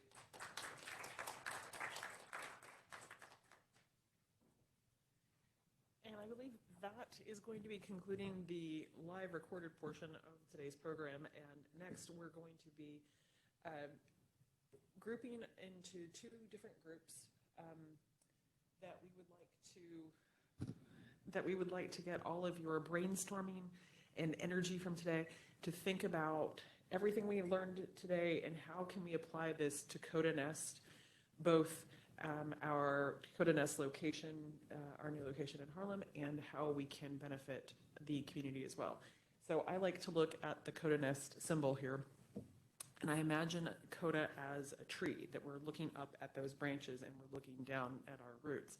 That Kota Nest is, we are establishing those roots and we're growing those and building this foundation in our local community in Harlem and to benefit Harlem and the greater New York area. And then we're seeing those branches coming out and we're touching all of our partners, and we want to see how can we branch out and benefit and empower everyone that we work with. And so those are the ideas that we want to get from you today. So we want to divide us into 2 groups so we can bounce ideas off in a little bit smaller groups with our very highly technical whiteboards right here. We're going to put them into tables, 1 on each side, and we're just going to brainstorm ideas. And so we want each of the groups, so divide up into people you don't normally talk with, so that way you can kind of have some ideas, and work with people you don't normally talk with, so that way we can have some different perspectives on how we think about this. But we'll half of us are going to go over on this side over the left with me, and the other half are going to go over here with Kate, and we're going to take our very fancy papers and want you to brainstorm ideas of what do you envision Kota Nest can do for the community. That'll be one half. And the other half of our time is going to be spent, what can Kota Nest do to empower and amplify the messages of all of its partner organizations? So how do we see Kota Nest building better roots and growing out our branches? Yes. Yes, and Kate and I will be saying that we'll be with you in the groups. So we have 2 kind of brainstorming sessions, activities we want to do. The first one is we want to imagine how are we establishing our roots in Kota Nest in our local community in Harlem. What do we see as the actual physical building? What do we want to happen in that space to benefit the community? What do we see this as an anchor for? And then the second part of our brainstorming session will be taking the symbol and imagining those branches coming out, and how do we see it touching our sister organizations, and how are we amplifying the messages of all the alliances that we have out there, and how can we benefit you as Kota? So one is focused on individual women and serving individuals, and the other is a focus on organizational services. So how can we collaborate with local organizations and international organizations? I'm doing the organizational piece. She's doing the program. That's a clarifying question. Yes.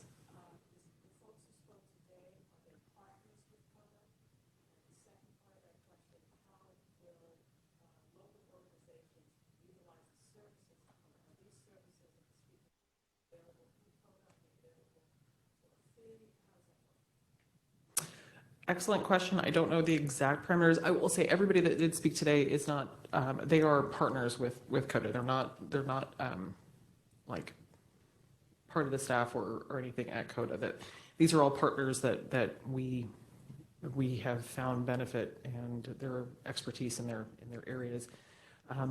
Then going forward, so if you would like to get their benefit of their resources, definitely talk directly with them, and if you have any follow-up with that. The second part of your question was, how does Kota benefit